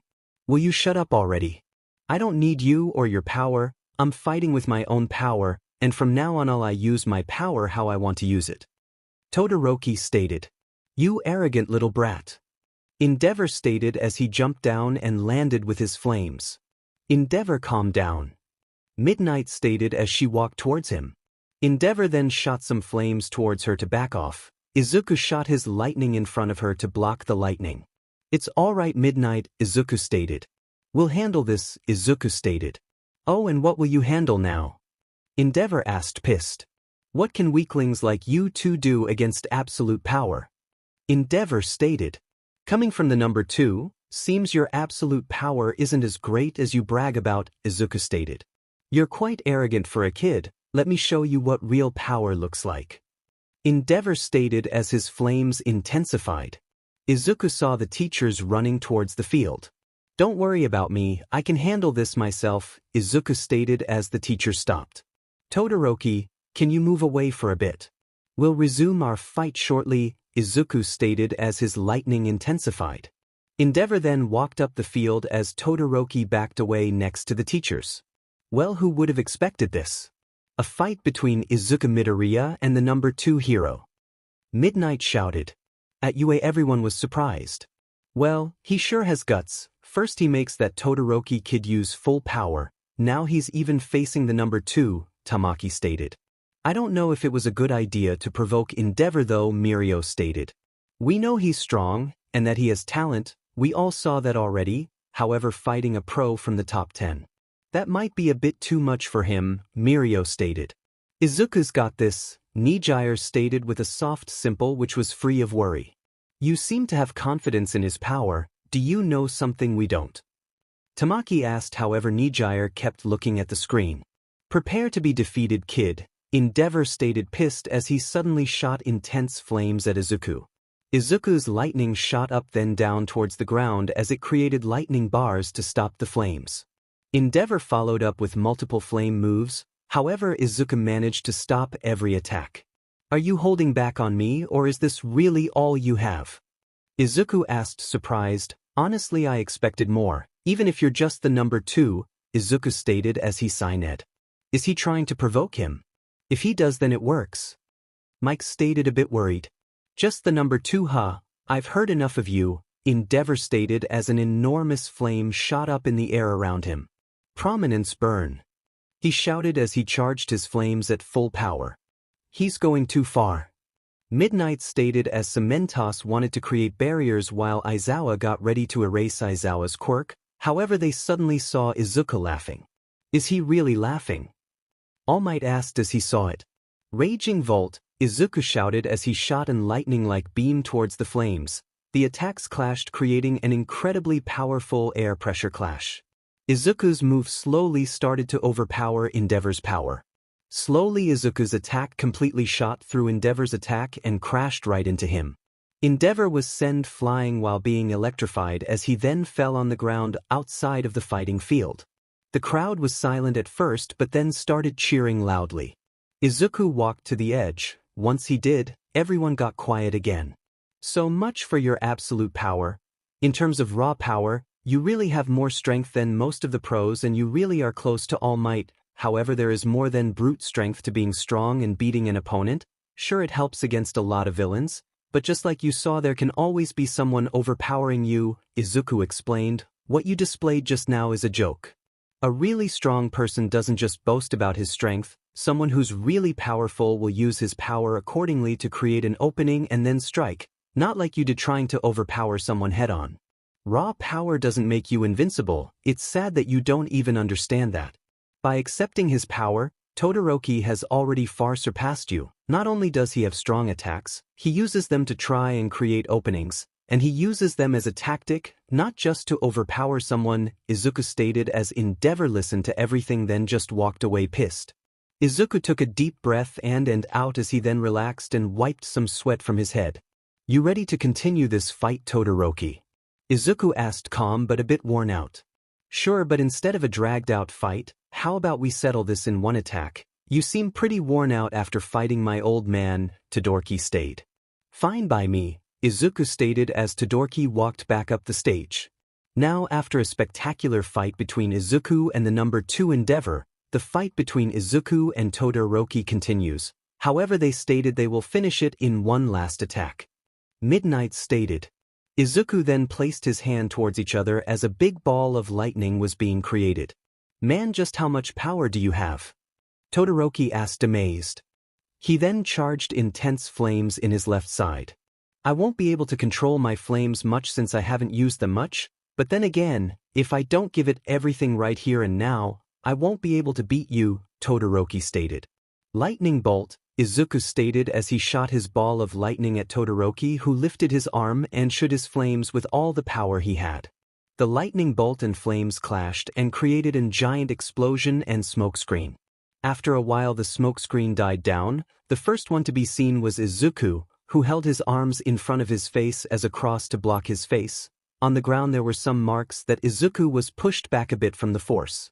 After a little while Todoroki showed up as well. He was standing at the edge of the field panting heavily. His left side of the shirt was completely burned away. You really are a monster, Todoroki stated as he fell off the stage on his back. The winner of this match is Izuku Midoriya. Midnight shouted. The crowd cheered wildly. Izuku left of the stage but was actually panting a little bit. You've used more power than you thought, haven't you? Aizawa asked. Well, that's what I get for provoking the number 2 hero. He wasn't weak, just too arrogant, and too uphold on raw strength, Izuku stated.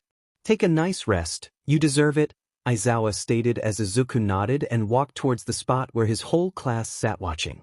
Wow, Izuku, you really were incredible. Momo stated. Yeah man, that was so manly. Kirishima stated. Thanks guys, Izuku stated as he sat down and finally rested for a bit. The match between Uraraka and Bakugo had started when he walked upstairs. Uraraka stayed low to the ground, trying to dodge Bakugo's explosions, however Bakugo stayed in place and watched her carefully. Once she got too close for him, he used a big and wide-ranged explosion to blow her back. She got close a few times, however eventually she collapsed from reaching her limit, both by using every bit of energy she had, as well as from the damage sustained from the explosions. Bakugo and Izuku were given 30 minutes to rest from their fights. That way all the people watching the sports festival could get some drinks and a snack, or just stretch their muscles. After the 30 minutes had passed, all of the spectators got to their seats. However, Izuku and Bakugo were already on the field standing opposite from each other as they just looked at each other seriously. Alright ladies and gentlemen, now what you've all been waiting for. The final match, Izuku Midoriya vs Katsuki Bakugo. Who will win this battle and get first place? Midnight shouted as everyone cheered. Bakugo held his hand up as he created small explosions. Izuku channeled his lightning in his body as it swirled around him sometimes. Ready, begin. Midnight shouted, and right when she did, both Izuku and Bakugo shot forward at incredible speed. Both of them held up their arm at each other as Izuku shot lightning at the same moment Bakugo shot his explosion. A clash of power right from the start. Incredible. Midnight stated. Both Izuku and Bakugo got pushed back by the force of the clash and both grinned while battling. Bakugo then launched at Izuku as he tried smashing Izuku in the face with an explosion, however he blocked it with his arms covered in lightning. Izuku then placed his hand on Bakugo's chest. Thunderclap, Izuku stated as Bakugo was launched away as lightning appeared on his body causing quite a bit of damage. Bakugo used his explosions to keep himself from falling off the field as he then immediately shot back at Izuku. Die! He shouted while creating a rapid fire of explosions. Izuku held out his hands and shot lightning from his hands as this cancelled out the rapid fire, however the clashes made sure Izuku didn't see Bakugo anymore, as Bakugo suddenly shot out of the smoke from his side as Izuku was hit in the side by an explosion. Bakugo then grabbed Izuku's face and slammed him into the ground. However, instead of trying to break free, Izuku smiled. Bakugo had wide eyes and wanted to pull back, however Izuku grabbed his wrist. Dragon Thunder, he stated as a lightning strike shot down at Bakugo. Bakugo screamed in pain as Izuku then released him and kicked him away with lightning. Izuku then quickly jumped a few steps back. Both of them were panting. Well now, seems you don't have endless stamina, 𝗵𝘃𝗀𝗁 stated. Well, I've fought quite a lot those past years, but never against so many powerful opponents, our classmates, Todoroki, you're all strong heroes, so there is no way I wouldn't get tired from fighting you, and besides I had to overpower the number 2 that's not child's play Izuku stated while panting. Well then, since you're so tired, I'll end it right here and let you rest. 𝗵𝘃𝗀𝗁 stated as he shot up into the air. Izuku placed his hands on the floor like a track runner as he charged his lightning. 𝗵𝘃𝗀𝗁 then shot down as he spinned around followed by explosions.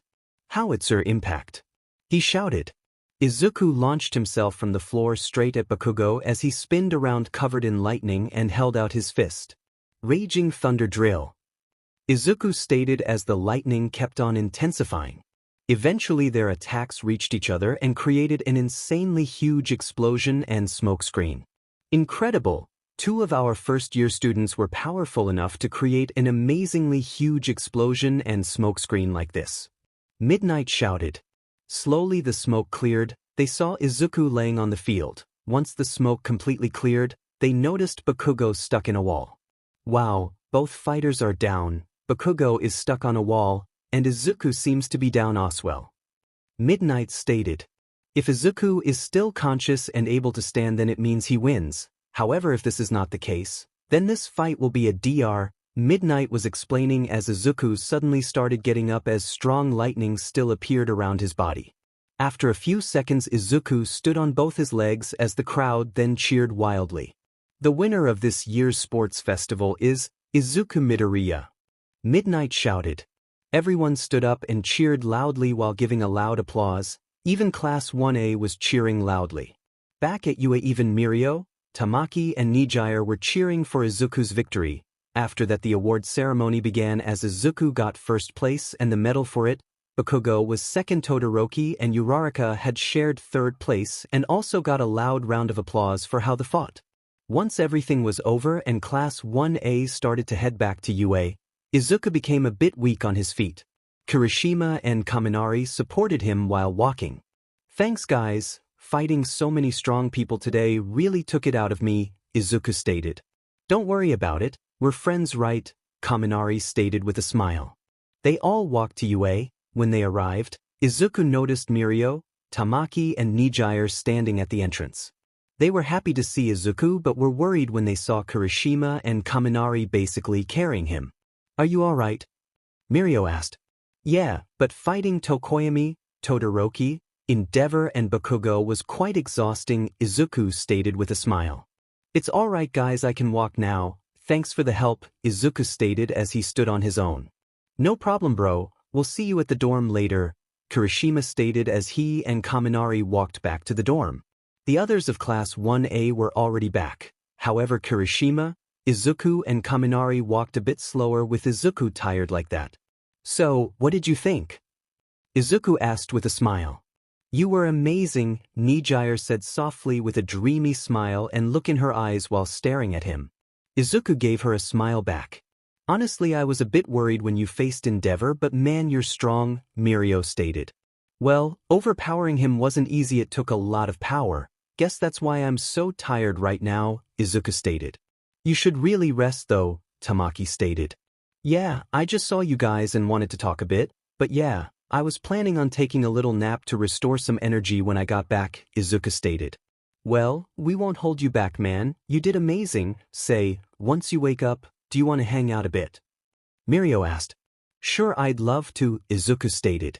He then gave Mirio his phone number so they could talk to each other whenever they wanted and also so Izuku could let him know when he was awake.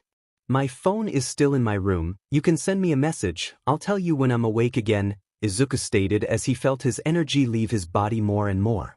Well, have a nice rest and nap man, see you later, Mirio stated. Izuku started walking to his dorm. Oh, that reminds me, he stated as he stopped. Izuku then turned around and looked at Nejire. Mirio and Tamaki looked curious and surprised at him. Yesterday before leaving you told me something, I haven't been able to answer you then since you were away so quick, Izuku stated. Nejire was thinking of what he meant when he suddenly walked towards her. Izuku then suddenly leaned towards her and kissed her on the lips as Mirio and Tamaki both looked surprised with big eyes. "I like you too," Izuku said with a smile on his face and eyes closed. He then used his lightning to shoot away from there before she could respond as payback for the day before. However, Nejire was just muttering some unhearable words while being completely red. She couldn't blush any worse than she was doing right now. Mirio and Tamaki then just smiled at the muttering and blushing mess that was Nejire right now. Once Izuku got at the dorm, he took a shower and went to bed. When he got to his room, he opened his phone and found out Mirio had already sent him a message. There were 2 messages. The first said, "Hey Mirio here, this way you'll have my number Oswell. Take a nice rest." Izuku smiled, then read the second. "You did a good job with Nejire. She really liked you and was insecure about if you had the same feelings for her. Now she knows for sure you like her too, and she's been a stuttering mess and blushing mess ever since you left. Well, have a nice rest and we'll see you later." Izuku was smiling as he then fell on his bed. He closed his eyes, and before he fell asleep, he could see Nejire in front of him. He looked at her beautiful eyes and face. She also had pretty long blue hair. However, that which he found most beautiful about her and what he saw last before falling asleep was her amazingly beautiful bright smile. Izuku had woken up after a few hours of sleep and he messaged Mirio that he was awake again. Only a minute later he received a message to meet up in the park. Izuku agreed to it, then walked to the park and laid down in the grass in the sun with a smile on his face and his eyes closed. A few moments later he heard them coming. "Hey Izuku, had a good rest?" Mirio asked.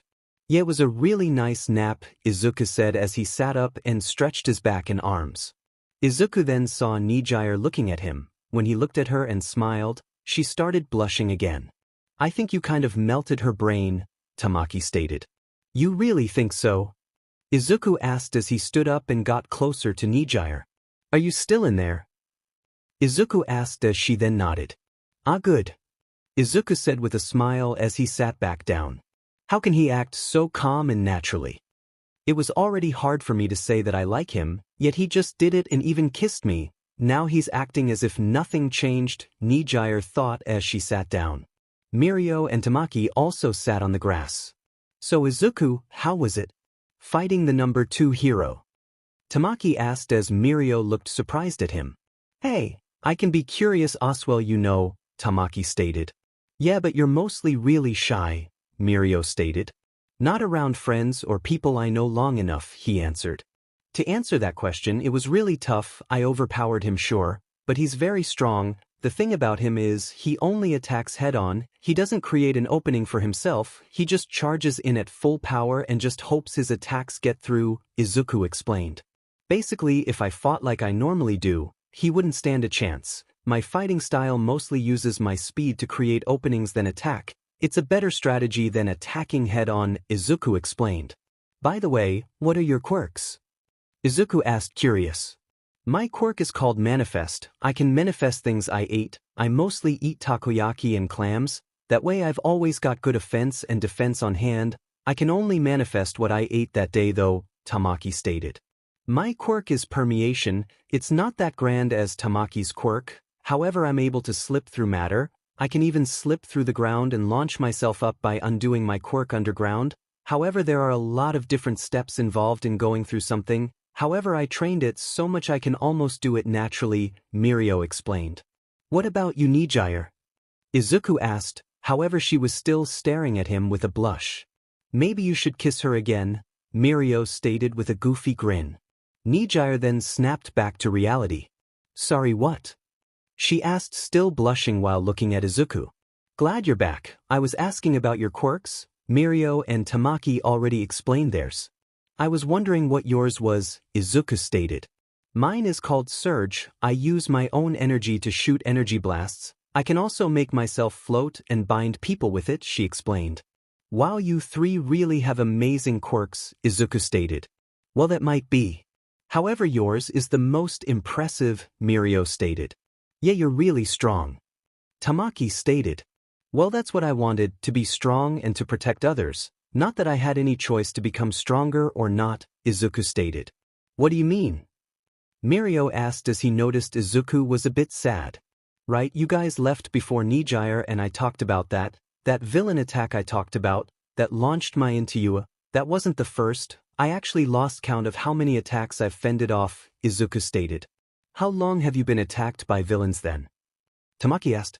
Every day for 9 years straight, Izuku stated as Mirio and Tamaki had wide eyes after hearing that. Wow, that's intense. Didn't you have anywhere to go? Mirio asked. Nope, my mom shielded me to get away when I was 7, however I've never seen her since. I don't know if she got away, or if she was taken, or maybe even killed, Izuku stated. You'll also like Road to be a Hero Izuku x Nejire by My Hero Academia fan 132 Road to be a Hero Izuku x Nejire 7K. Sup guys, this will be my first ever fanfic. Kinda nervous about it, but oh well.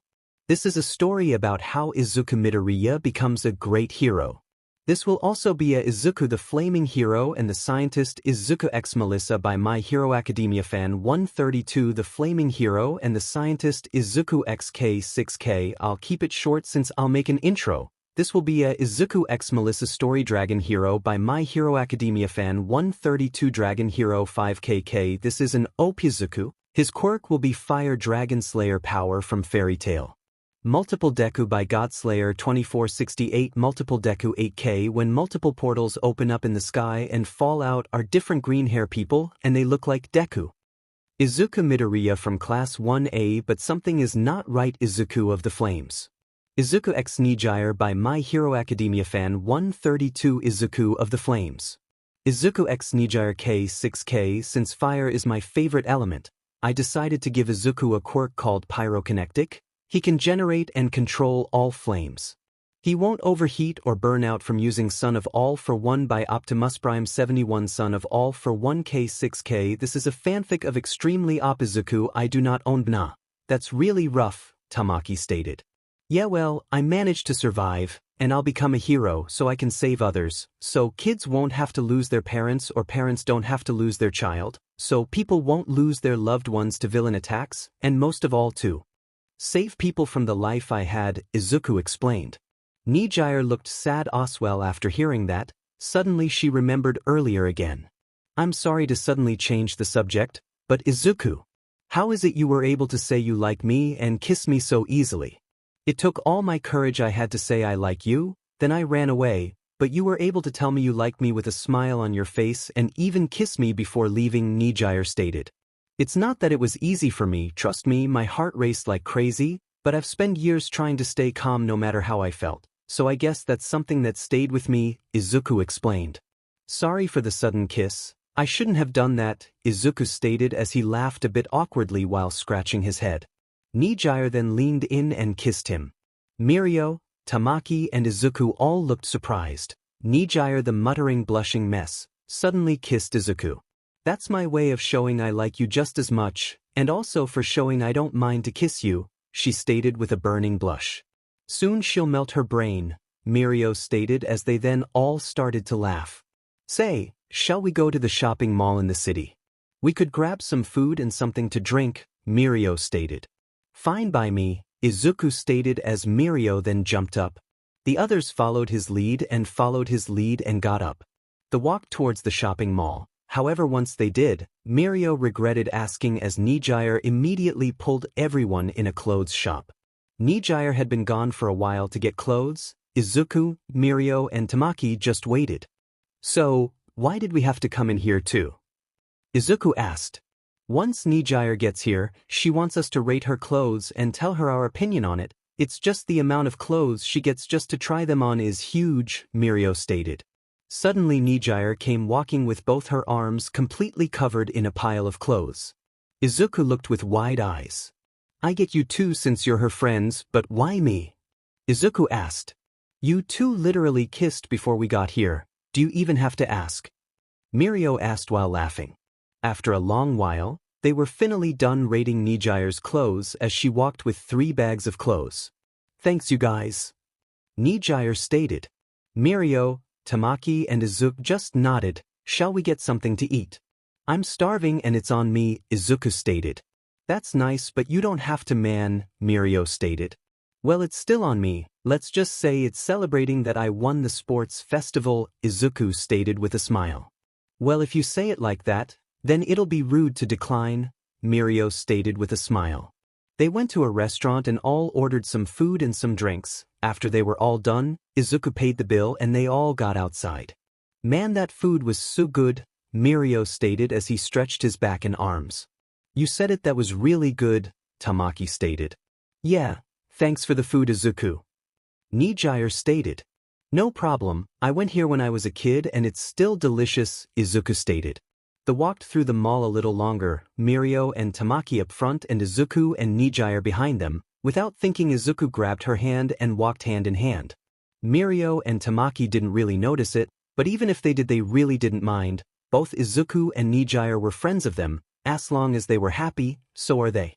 Izuku, Nejire, 𝗵𝗃𝗀𝗧𝗏 and Tamaki were walking around when suddenly there was a giant explosion close by. Izuku immediately sprinted towards it. 𝗵𝗃𝗀𝗧𝗏, Tamaki and Nejire quickly followed. However, when they arrived, they saw 4 Nomus rampaging through the city. They were attacking whoever they saw. They threw cars and slammed into buildings. Izuku saw some of the local heroes fight the Nomus, however they couldn't stop them. Izuku launched lightning towards all 4 of the Nomu, gaining their attention. Go help with the rescue, I can handle them, Izuku stated towards his friends. They nodded and immediately ran towards the burning buildings, as well as the destroyed ones, to see if there are people in need. You go as well, Izuku stated towards the local heroes who tried to face the Nomus. Are you sure? They are really strong. One of them said. Don't worry, I got this, Izuku stated. Suddenly the Nomus got serious as 2 suddenly disappeared. Izuku looked surprised and jumped back.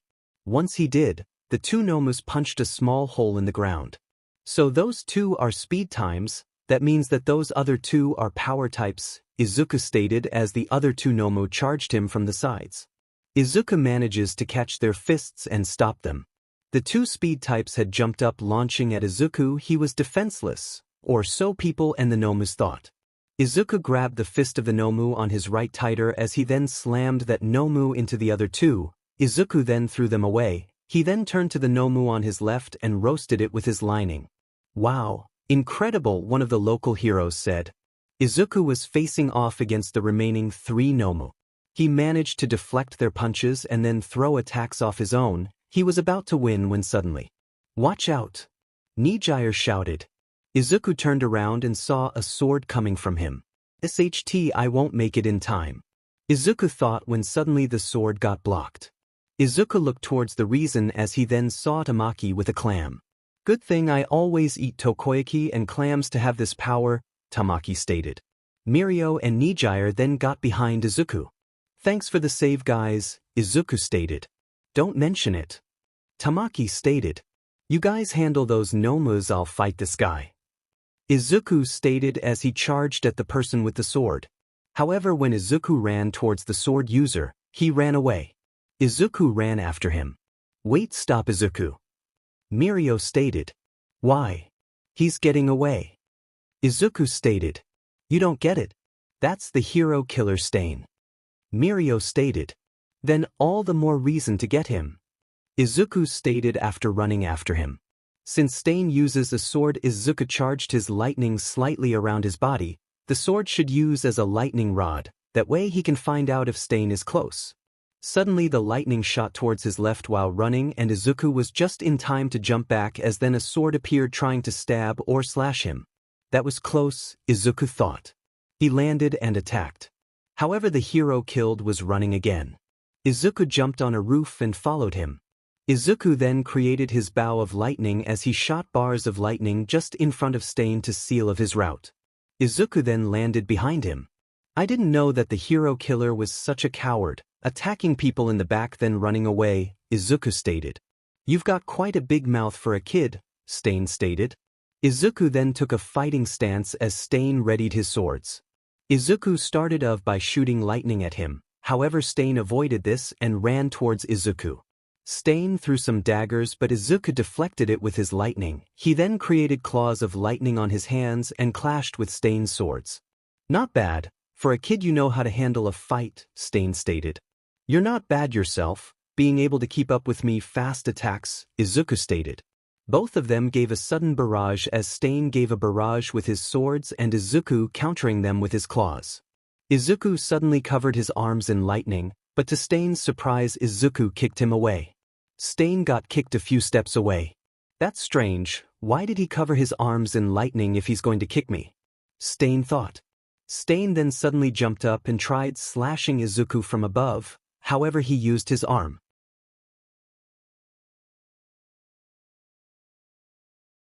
to block the swords. Izuku then quickly countered by placing his hand on Stain. Thunderclap, he stated as Stain shot backwards because of the attack while letting go of his swords. I see, using an electric shock throughout my body to make my muscles numb? Pretty smart. It wouldn't work quite as good on people with long-ranged quirks, however it works extremely well on people who hold weapons, Stain stated with a smile. Stain then managed to gain some control back of his muscles as he grabbed 2 knives and ran at Izuku. Instead of his claws he created lightning daggers and clashed with Stain. Izuku then threw the daggers at Stain. He kept his attention on the dagger, but once he faced Izuku again, Izuku was gone. Izuku then appeared behind Stain as he punched Stain with incredible power in the face. Stain was sent flying and landed next to his swords. He quickly got up, grabbed them and jumped towards Izuku. Izuku bended through his knees as he placed a hand on the floor. Lightning swirled around his body as he then jumped up with incredible speed. He punched Stain in the gut before Stain could even make a move. The punch made Stain cough some blood as he was launched back. Izuku shot up to the roof with his lightning as he quickly ran after Stain's flying body. He then saw the battlefield from where he fought the Nomu. He jumped towards Stain and kicked him to the head, launching him towards the battlefield. Mirio, Tamaki and Nejire were holding off the Nomus quite well. They managed to get good hits in and weakened the 3 Nomus a lot when suddenly something crashed behind them. They quickly turned around and saw it was the hero killer Stain. He had some pretty bad wounds and he was unconscious. How are you guys holding up here? Izuku asked. Did you do that? Tamaki asked, pointing at the hero killer. Yeah, but... Izuku asked. I'm never going to make you angry, Tamaki stated, turning back to the Nomu. Tamaki, Nejire, can you bind On for me? Izuku asked. Tamaki then managed to grab one with his tentacle fingers, and Nejire used her quirk to bind it as well. Izuku charged towards it, placed his hand on the Nomu's head. Thunderclap, he stated as the Nomu shot down to the ground. What did you do? Mirio asked. My thunderclap makes the body numb. If I hit the nerves I can shut those down, but now I used it on its brain so it should be knocked out, Izuku stated. Suddenly the remaining Nomus charged at Izuku from the sides. He caught their fists and used his quirk. Lightning bind. He stated as both of the Nomus had lightning swirling around them as it held them in place. Mirio, Tamaki, you hit one. Nejire, you defeat the other with your quirk, Izuku stated as they nodded. Nejire charged full power in her energy beams, then shot it at the Nomu. Tamaki created a crab hammer in his left hand as he and Mirio then slammed the other Nomu with full force. Both Nomu fell to the ground. All the people had been saved, and the only thing to do was for the firefighters to fight the flames. Meanwhile, the chief of police showed up. I'm glad you guys helped us. You really saved us and a lot of lives, the chief of police stated. No problem, Izuku stated. However, you young man, you're a first year at UA, I don't think you have your license, do you? The chief asked. Actually I don't, Izuku stated. Well, officially I'd have to punish you since you actually didn't have the authority to harm the Nomus or the hero killer. However, seeing how you saved so many people and that your friends are third years with licenses, I'm willing to overlook it for this once. However, I strongly recommend you to get your license if you want to help like this again, the chief stated. I will, sir. Thank you for overlooking it this once. I'll be sure to get my license before acting Aegean, Izuku stated as he bowed down. Izuku and his friends walked back to you. Aizawa had heard from the police what happened and immediately went towards Izuku and his friends. Aizawa, I wanted to go see you actually, Izuku stated. Yeah, I figured. The police just called us with details on what happened. I guess you want to get your license, don't you? Aizawa asked. I do. I almost got in trouble today, so I really need to go for my license. Is that possible as a first-year student? Izuku asked. It is, but it will be difficult, and you'll go through a hell before I let you go on the exam. Do you still think you're up for it? Aizawa asked. I do. I will get my license. and I'll train as hard as I have to for it. Izuku stated. Nizu and I already talked about it. The license exam will be over a few months. Until then we'll work you to the bone. Eventually we'll take an exam as a class. If you pass we'll let you go on the license exam. If you fail, you won't. Do you understand? Aizawa asked. Yes sir, I'm fine with it. I'll do my best. Izuku stated confidently. Also, earlier when everyone was getting back from the sports festival, I saw you and Nejire kissing, Aizawa stated seriously. Both Nejire and Izuku felt like they were in trouble. We don't mind relationships, as long as it doesn't badly affect your grades or you hero work, so don't worry, you're not in trouble, Aizawa stated smiling a little. Izuku and Nejire sighed with relief. Aizawa then walked off. Your entire class will train for the exam, and the training starts tomorrow, Aizawa stated. Well, seems like you've got your work cut out for you, Izuku. Good luck, man. Mirio stated as Tamaki nodded. Thanks, guys. Izuku stated. Nejire walked towards Izuku and hugged him. I know you'll be able to get it, good luck, she stated. Izuku hugged her back. When they broke off the hug they smiled at each other and kissed before they all went towards their own dorms.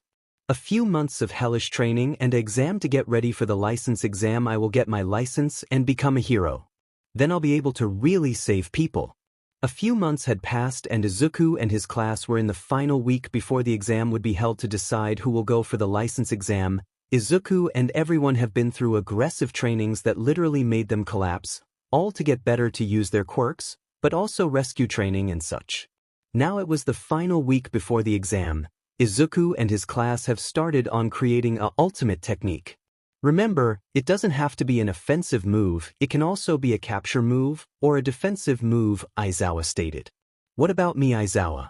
I already have quite a few moves ready. I can bind and I can defend with my lightning as well as fight, of course, Izuku stated. That's true. Maybe try to concentrate on improving those moves, or you can try and come up with another move, Aizawa stated. Everyone was improving quickly and their super moves were also quite nicely. Eventually Izuku perfected a move in a daytime. Aizawa decided to give him the rest of the week off from the training to create super moves and was done 2 hours earlier than the others. Izuku used that time to enjoy the peace around himself. He laid down in the park on the grass. Can't believe I've really been attacked for 9 years straight. It seems like a bad dream seeing how everything is now, Izuku stated. Well, at least you've got a better life now, right? Izuku heard and opened his eyes. He saw Nejire looking at him with a smile. You're right, and you know, I met this awesome girl as well, Izuku teased. Oh really? Nejire pouted. What did she look like? She asked a bit jealous. Izuku stood up. Let's see, long blue hair, beautiful eyes, not to be rude but she has a very nice figure, and to top it off, she has the most amazing smile I've seen, Izuku stated. That sounds quite a lot like me, Nejire joked. Who knows, maybe it is, Izuku stated as he kissed her. Nope, it's definitely me, she stated as she smiled at him brightly. I'm glad I met you, otherwise it might have still been very dark and cold around me, Izuku stated. Well, I'm lucky to have such an amazing guy like you, Nejire stated. By the way, how did the training go? We hadn't seen you for a while. I heard Mirio texted you a while back and told us you were really tired and really worked to the bone, Nejire stated. Well, I'd like to have your number so I can text you as well, and yeah, Aizawa really worked us till we collapsed, Izuku stated as he got tired just thinking of the training. But why aren't you training now? You should have school for at least 2 more hours. And I can give you my number but that's going to cost you a warm hug and another kiss, Nejire teased. Izuku hugged her tightly as he then gave her a loving kiss. She then gave him her number. I actually had class, but this last week we're training on super moves. I mastered a new one already, however since I already had a few, Aizawa told me I was allowed to do whatever I wanted whenever we had to train, so for this week, I'm done 2 hours earlier than usual, Izuku stated. So what's this new technique you made? Nejire asked excited. Actually it's not a new move I can show, just like that it's a bit too aggressive for that, Izuku laughed awkwardly. I can also bind people already with my lightning bow, and also without, so yeah, and I can defend with my lightning as well, so I've got almost all of that covered I guess, Izuku stated. You really are incredible, As a first year I wasn't nearly as good as you are now, Nejire stated.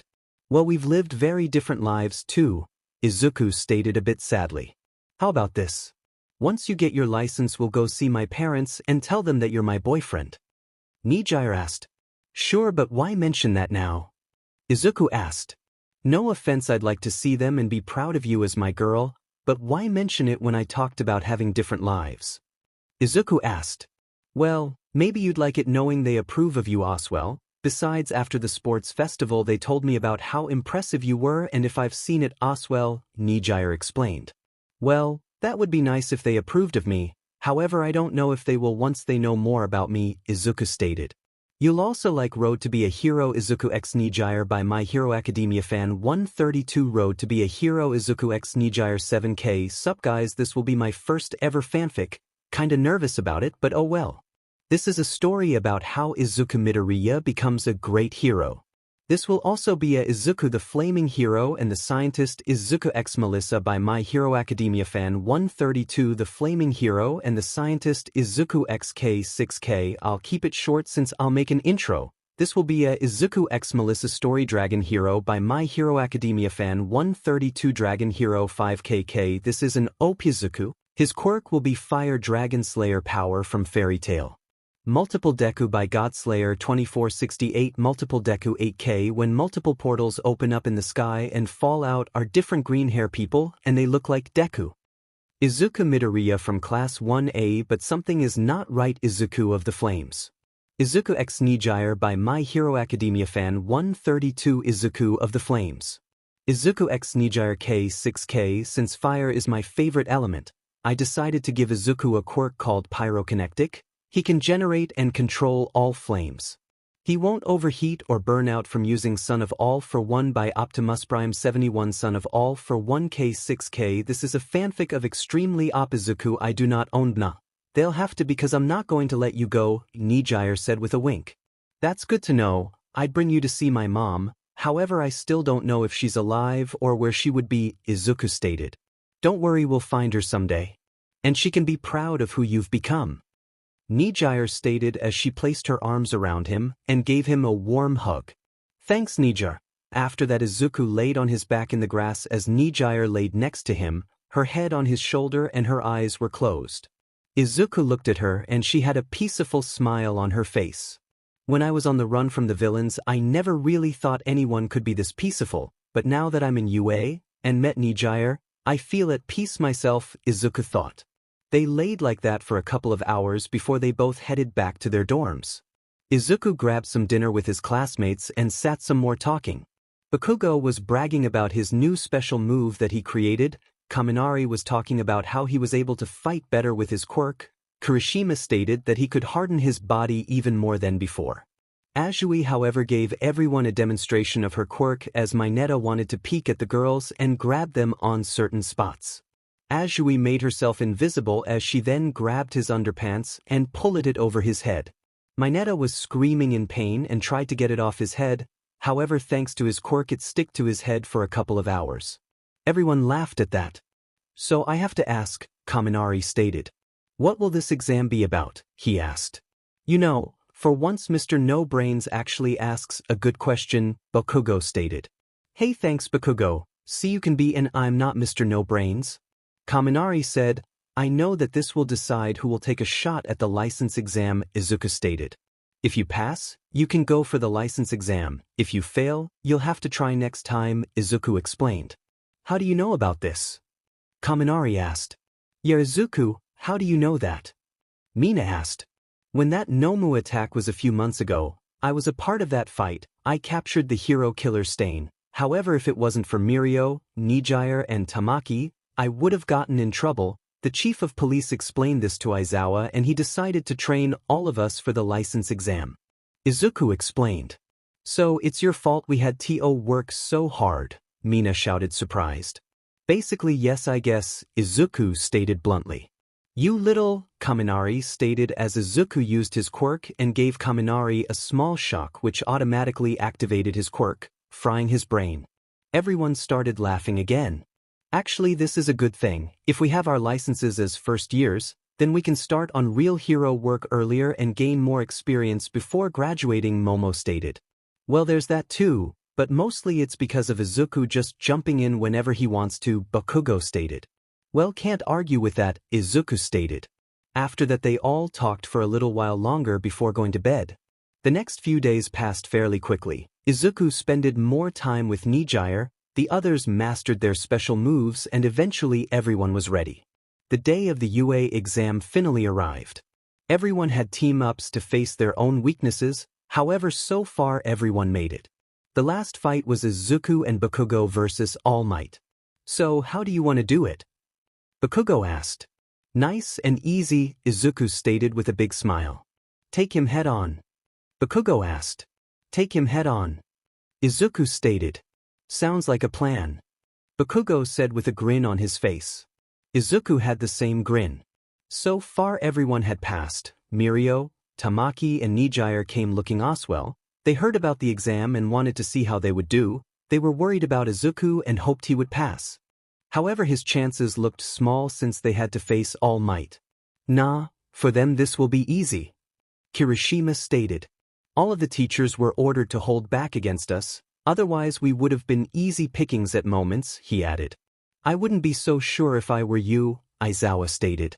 Sure, we all held back, especially Power Loader, Snipe and Nizu. They could easily kill some of you if they wanted. However, don't forget about Izuku. He won against 𝗫𝗫𝗏, the number 2 hero, and overpowered him in raw power. In raw power alone, he isn't too far off from All Might, Aizawa stated.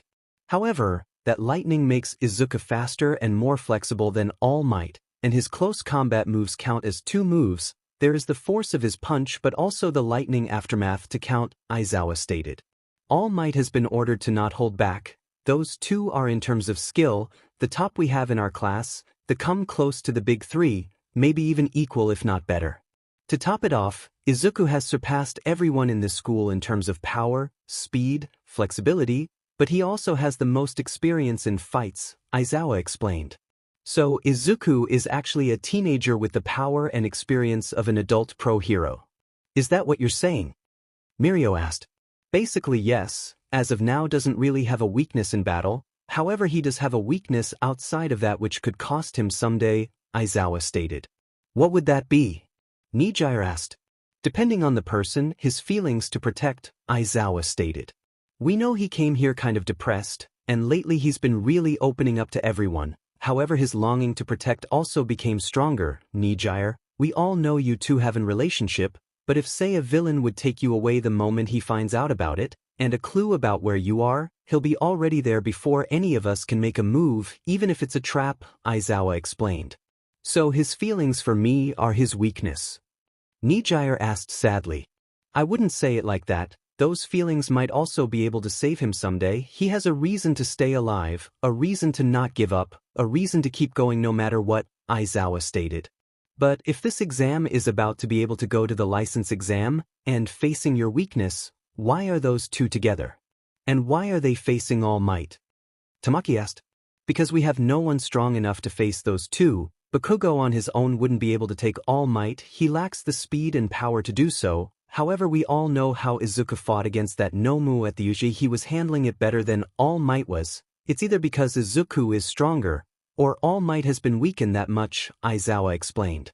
One thing is for sure, Izuku is definitely faster, he said. Alright, begin. Izuku and 𝗵𝘃𝗀𝗧𝗏 heard. Here he comes, Izuku stated. 𝗵𝘃𝗀𝗧𝗏 looked a bit surprised. Straight ahead. Izuku stated as he and 𝗵𝘃𝗀𝗧𝗏 both shot their quirk at All Might and launched him back. You can see him? 𝗵𝘃𝗀𝗧𝗏 asked. Well, I can actually move faster than he does, so I'm able to see him, yeah, and I know you have the reflection speed to counter him even if you can't see him, Izuku stated. Is that right? All Might asked as he appeared Izuku and slammed down on Izuku. However, when he did, Izuku disappeared. I told you that I can see your moves. Izuku stated seriously as he kicked All Might to the head from behind him. All Might got launched away as he crashed in the ground but still didn't stop. Once he did stop and the dust cleared, it looked like an airplane had crashed against the ground as it had destroyed the ground and leaving a line like a crater towards where All Might stopped. Everyone looking gasped after seeing this. "This boy is incredible," Recovery Girl stated. "He sure is," Nizu stated as he suddenly appeared. "I told All Might to go all out." He was skeptical about it, however this should show him that he really has to, Nizu stated. All Might got up. "Man, young Izuku really isn't pulling any punches here. He's really fighting seriously." Nizu was right. "I shouldn't hold back. If I do, I might get in trouble," All Might stated. "You still want to fight?" Izuku asked. All Might then appeared in front of him but was blasted away as 𝗵𝘃𝗀𝗧𝗏 used a huge explosion. Once he landed, he immediately shot back towards them. 𝗵𝘃𝗀𝗧𝗏 shot a barrage of explosions to keep All Might away. All Might blocked them with his arms in front of him, however he then blew everything away by opening his arms with a lot of force, but this created an opening. Izuku came in closer as he placed his hand on All Might's chest. "Thunderclap," he said as All Might shot back with a lot of force. He managed to stop himself from being launched too far back as 𝗵𝘃𝗀𝗧𝗏 immediately used the opportunity to attack. All Might was shaking in place. "What did he just do to me?" All Might thought as his arms were shaking quite a bit. "Don't get distracted now, All Might," 𝗵𝘃𝗀𝗧𝗏 shouted as he spinned around with his hands towards All Might, and every time his hands pointed at All Might he threw an explosion at him. All Might was being pushed back quite harshly as he suddenly managed to grab 𝗵𝘃𝗀𝗧𝗏 and throw him away. Izuku quickly caught 𝗵𝘃𝗀𝗧𝗏 and then landed. "Wanna show them our new super moves?" Izuku asked. "Sure, let's show them something badass," 𝗵𝘃𝗀𝗧𝗏 stated. "Super moves? You two really are taking this seriously, aren't you?" All Might stated seriously. 𝗵𝘃𝗀𝗧𝗏 held up his right hand as he placed his left hand in front of it and opening a little spot on his hand. "All Might, be sure not to die from this," 𝗵𝘃𝗀𝗧𝗏 stated. "AP shot," he stated as a beam of his explosive power shot at All Might. All Might and everyone else except Izuku looked shocked at the move and power it held. All Might managed to block it with his fist, but only by combining the punch with air pressure. All Might was panting heavily from using so much power. "Your turn, Izuku," 𝗵𝘃𝗀𝗧𝗏 stated. Izuku hesitated for a moment. "All Might," he said. "What is it?" "Young Midoriya," he asked. "This is just an exam, so I want to ask you right now, before I risk killing you," Izuku stated as everyone had wide eyes. "Are you able to take on a stronger hit than that? Or have you used too much power?" Izuku asked in a serious tone. "You won't kill me so easily, young Izuku. Don't worry about it, act like I'm a villain," All Might stated. "All Might, I'm serious. We could easily win like we are fighting now, but I want to show you my power. This move of mine, it really can kill you if you're not at full power, so if you're not able to bring out your full power, then I won't use it," Izuku stated. "Is his attack really that powerful?" Mirio asked. Aizawa nodded.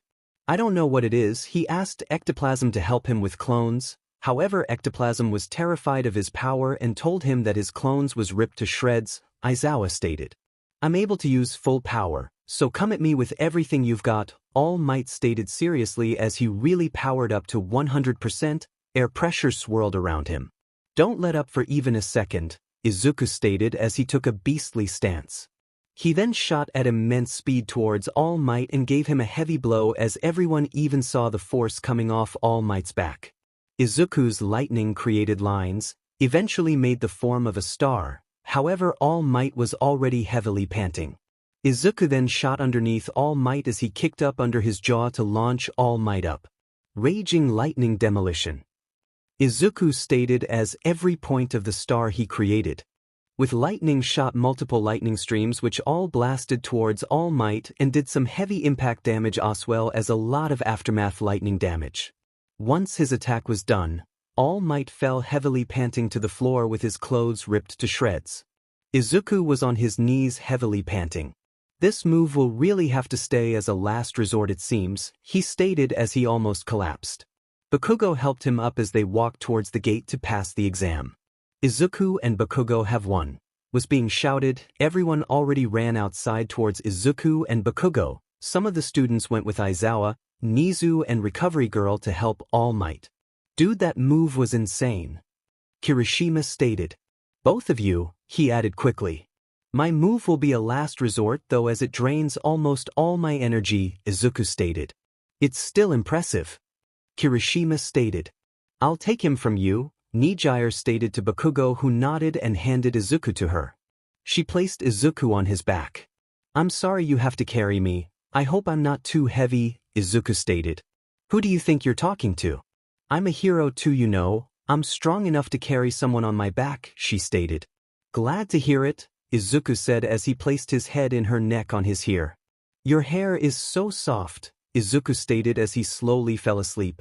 "I'll bring him to his room. Could someone show me where his room is, please?" she asked. "I'll bring you there," Iida stated. "Thank you," she stated with a smile. They both walked back to the dorm as she then brought Izuku to his room. She placed him on his bed and sat beside him on his bed. "I'm really a lucky girl to have such a kind but strong boyfriend," she stated with a soft smile as she looked at Izuku. She placed a kiss on his head as she then wanted to go. However, Izuku in his sleep held her hand. "Please don't go," he stated in his sleep. Nejire was first surprised, but then she smiled. She laid down beside him and placed her arm around him and her head against his as she just laid next to him. The day of the license had finally arrived. Izuku and his class were standing in front of the stadium where the exam would be held. "Alright, are you all ready to show them what you're made of?" Aizawa asked. "Yes, sir." They all shouted as they walked inside. Everyone got into their hero suits and walked towards the waiting room. It was explained that there would be two parts of this exam. The first would be to place targets on their bodies and hit the other people's targets with some ball. The ball and targets were handed out as everyone placed them on. Izuku placed his on his right shoulder, under his left part of the chest, and the last on his right hip. Everyone had 2 minutes to go to the location they liked the most. "Alright, let's all stay together," Izuku stated. "Over my dead body," 𝗵𝘃𝗀 shouted as he ran off. Kaminari and Kirishima followed him. "I'm fighting on my own as well. My quirk isn't good in a big group," Todoroki stated. "Why do you want us to stay together, Midoriya?" Mineta asked. "This will probably be a battle of schools. If so, ours has a very big disadvantage," Izuku stated. "Why is that?" Mina asked. "The sports festival," Momo stated. "Right, the sports festival is shown through the country, so everyone already knows how we use our quirks, so they'll probably go for us first," Izuku stated as he started running with the rest behind him. "So what do we do now then?" Bujiro asked. "For now let's stick together," Izuku stated, but then they heard a loud zoomer and multiple schools showed up. "Sucks to be you guys. Thanks to the sports festival we know everything about you," Shindo from Ketsubutsu Academy stated. All of the students from different schools threw ball at them. Izuku shot lightning to block the front. Tokoyami covered himself in dark shadow and swiped the ball on the right away. Momo made shields to protect the left, and Mina used her acid to stop the ball at the back of the group. "Midoriya, what do we do now?" "There are too many," Mineta stated. "Mineta is right, we'll have to think of something," Iida stated. "For now we have to stand our ground. Eventually they have to split us up, or they'll mess up. Either way, if we act now, then we'll be the ones to fail," Izuku stated. The other schools tried again, but this time using their quirks. However, they managed to block all of the ball. Shindo then placed his hands on the ground and used his tremoring earth, which completely destroyed the field as well as split UA, but also the other schools up. Izuku stayed together with Shoji and Jairu and Momo. They however didn't know who stayed together as well or how any of his classmates were doing. "You three alright?" Izuku asked. "Yeah, you were right, they did both. They both messed up and split us up," Momo stated. "So what do we do now?" "I can hear them all around us," Jairu stated. "For now, we'll have to get away from here," Izuku stated. "Yeah, but where to? We don't exactly have an ideal team to win this," Shoji stated. "Why do you think so?" Izuku asked. "Well, you're a power/speed type, however Jairu and I are mostly for detection. Momo can create things but it's very limited," Shoji explained. "And that's exactly why we'll make it," Izuku stated as this confused the others. "What do you mean?" Momo asked. "Jairu can hear the enemy, and also from what direction. Shoji can use multi-arms to make his eye see while keeping his body hidden. Since the eye isn't that big, it's still hard to see for anyone else. I've got binding moves to bind the enemy so we can tag their targets. We'll just bind enough people for all of us, then we can win this," Izuku stated. You'll also like Road to be a Hero Izuku x Nejire by My Hero Academia fan 132 Road to be a Hero Izuku x Nejire 7K. Sup guys, this will be my first ever fanfic. Kinda nervous about it, but oh well. This is a story about how Izuku Midoriya becomes a great hero.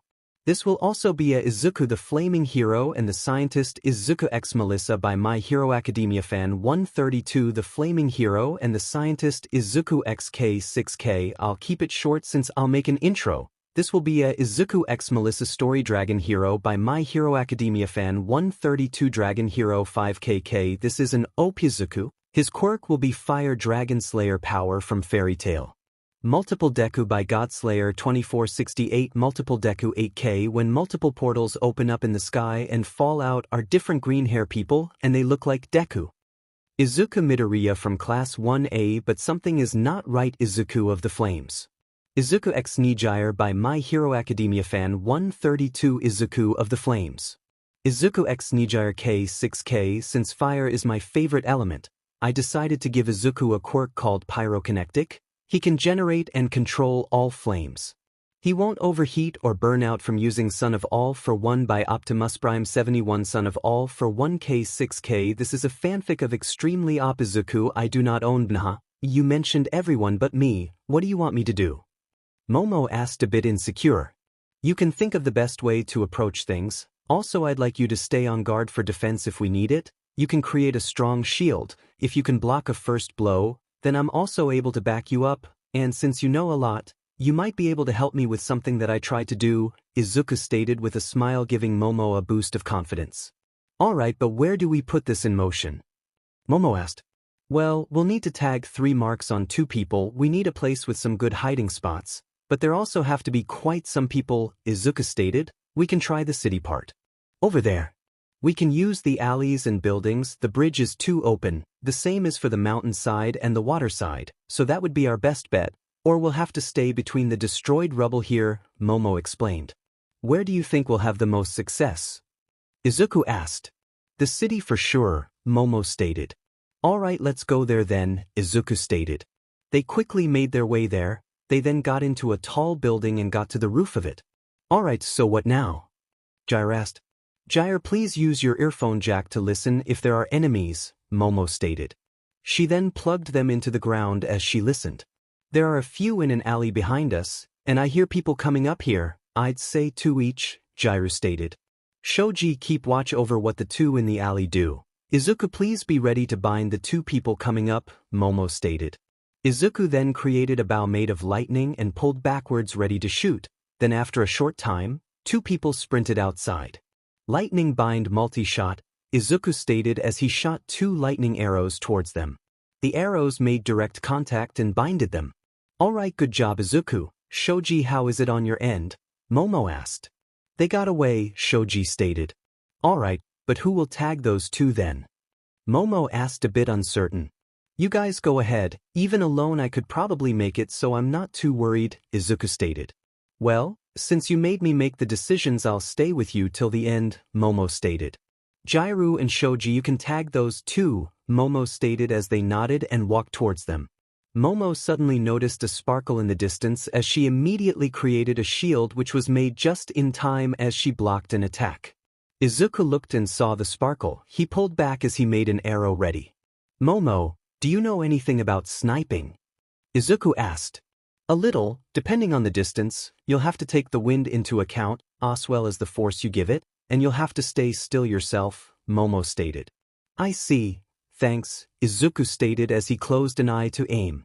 Not much wind, and she's not that far away. If she can shoot us with such precision, I should be able to hit her if I aim at her left shoulder, Izuku thought as he aimed at the shoulder. Here goes, Izuku stated as he launched the arrow with incredible force. Shoji used his dupli arms to make some distance and saw that Izuku's arrow shot in the middle of the girl's chest.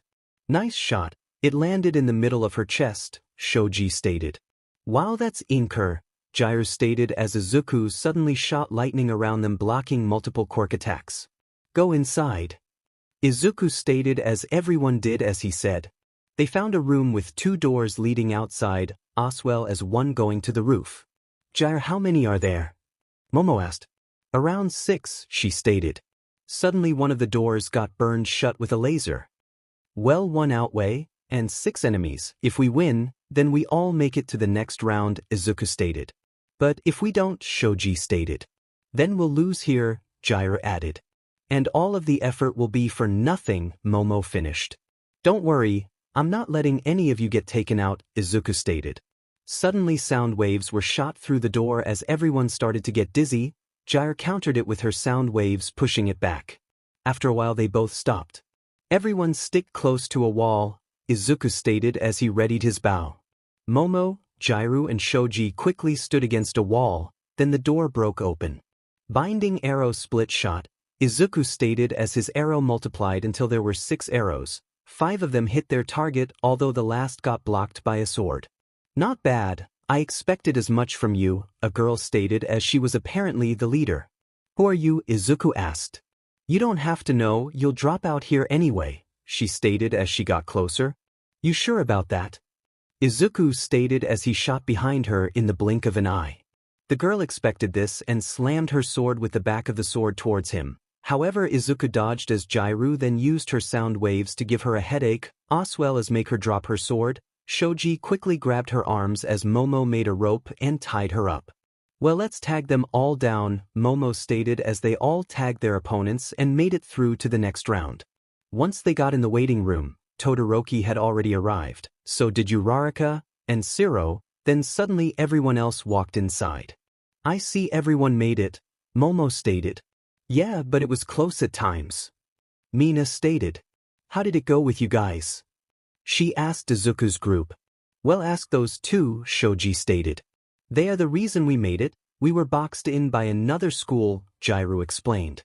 Everyone then cheered that they still all made it through, and not long after the next round was about to start. Everyone was asked to roam around the 4 areas that were part of the exam. Suddenly, when walking around, places started to blow up. A terrorist group had placed bombs and they are now exploding. It's your job to rescue the people, they heard someone announce. Izuku then noticed a building falling apart. He then saw someone fall from the building. Izuku quickly charged his lightning and jumped up to catch the falling person. Are you alright? Izuku asked. The person he caught had BLD on the head, as well as cuts over his body. They were made to make the exam be as realistic as possible. Izuku quickly brought the person to the first aid station. However, once he got there and explained what had happened, a wall not too far away broke open and showed Gang Orca with a lot of crew members. Now tell me, wannabe heroes, can you save and protect at the same time? Will you save? Or will you fight? Or maybe will you run away? He asked. This is all part of the exam, Izuku stated to the other students taking the exam. We have to evacuate the first aid station, Shindo from Ketsubutsu stated. Suddenly Gang Orca as well as his crew members charged right at the first aid station. They had some sort of guns on their arms, however some didn't. Damn it, they are all able to attack long distance, Izuku stated, gritting his teeth. You sure? How do you know? Shindo asked, a bit shocked. Some of them have guns, others don't, so they'll most likely have a quirk that lets them attack long-ranged, Izuku stated. Demon, how do we face that? Shindo asked, gritting his teeth. You guys get everyone to safety. Shindo and I will make the defensive line, Izuku stated. You sure? A girl with healing quirk asked. Yeah, don't worry, take them to safety, Izuku stated with a smile. You sure we can do this? Shindo asked. Depends on how strong their quirks are, Izuku stated as he charged lightning through his body. What are you doing? Shindo asked as Izuku had his arms crossed in front of his chest as he then pulled them back. Creating a barrier to keep the wounded safe, Izuku stated as he slammed his hands forward, creating a barrier of lightning in front of him which bended around the first aid station, leaving an opening at the back. This way, I can block their moves and leave the wounded a place to escape, Izuku stated. I'll need you to disrupt the crewmen and Gang Orca if possible. This barrier takes some energy, however the more powerful the attacks, the more energy it takes, Izuku stated. Good to know, Gang Orca stated suddenly from in front of them. Alright men. Charge everything at this barrier and break through it. Gang Orca shouted as most shot some sort of cement gun, others used powerful long-ranged quirk attacks with all. Kids of elements, wind, water, ice, fire, earth. Some even managed to attack with metal and a lot more. Time for me to act, 𝗬𝗧𝗏 𝗵𝗃𝗧𝗏 stated as he stood in front of the barrier, then used his sound waves on it. The lightning blocked the sound waves, however all those barrages were giving Izuku a hard time, and every time 𝗵𝗃𝗧𝗏 joined in with his quirk, it pushed Izuku back little by little. Shindo, please do it. Izuku stated as Shindo placed his hands on the floor and disrupted everyone, including 𝗵𝗃𝗧𝗏. You are troublesome. 𝗵𝗃𝗧𝗏 stated as he tackled the barrier. Damn it, if this keeps up I won't last long. Izuku stated as he was visibly sweating. Suddenly ice shot towards 𝗵𝗃𝗧𝗏 as this was followed by wind. Izuku looked and suddenly saw Todoroki and Inasa standing there. Finally back up. Shindo stated relieved. Can you guys hold off 𝗵𝗃𝗧𝗏? Izuku asked. Sure, leave it to us, Inasa stated. Meanwhile Tokoyami and Ojiro showed up. You need some help? Ojiro asked. You two came just at the right moment. Izuku stated. I'll keep up this barrier as long as needed until all of the injured get away safely. Shindo hammers away at the crewmen. Todoroki, Ojiro, please take care of them. I'll join in once everyone is safe, Izuku stated. Sure, leave it to us, Ojiro stated confidently. Shindo hammered away at the crew, as Izuku then quickly opened up a little so Ojiro and Tokoyami got through. They immediately started taking down the henchmen. Izuku looked behind him and the girl from earlier was visibly worried about Izuku and the barrier. Don't worry about me, focus on the injured. I can keep this up, so please just focus on them, Izuku stated determined as she nodded with a serious face. After a while the last of the injured were taken away. Was that all? Izuku asked. Shindo looked behind them. Yeah, they're all safe, he stated as Izuku then dropped the barrier while panting. Are you alright though? You blocked quite some attacks, Shindo asked concerned. Yeah, I can still go on, just have to catch my breath, he answered. Izuku looked at the fight between Todoroki and Inasa against 𝗵𝗃𝗧𝗏. So far they were holding him back nicely. Izuku then decided to help Tokoyami and Ojiro who were taking everyone down but were getting trouble from the quirk users. Tokoyami deflected the long-ranged quirks with Dark Shadow, and Ojiro got up close to knock them out.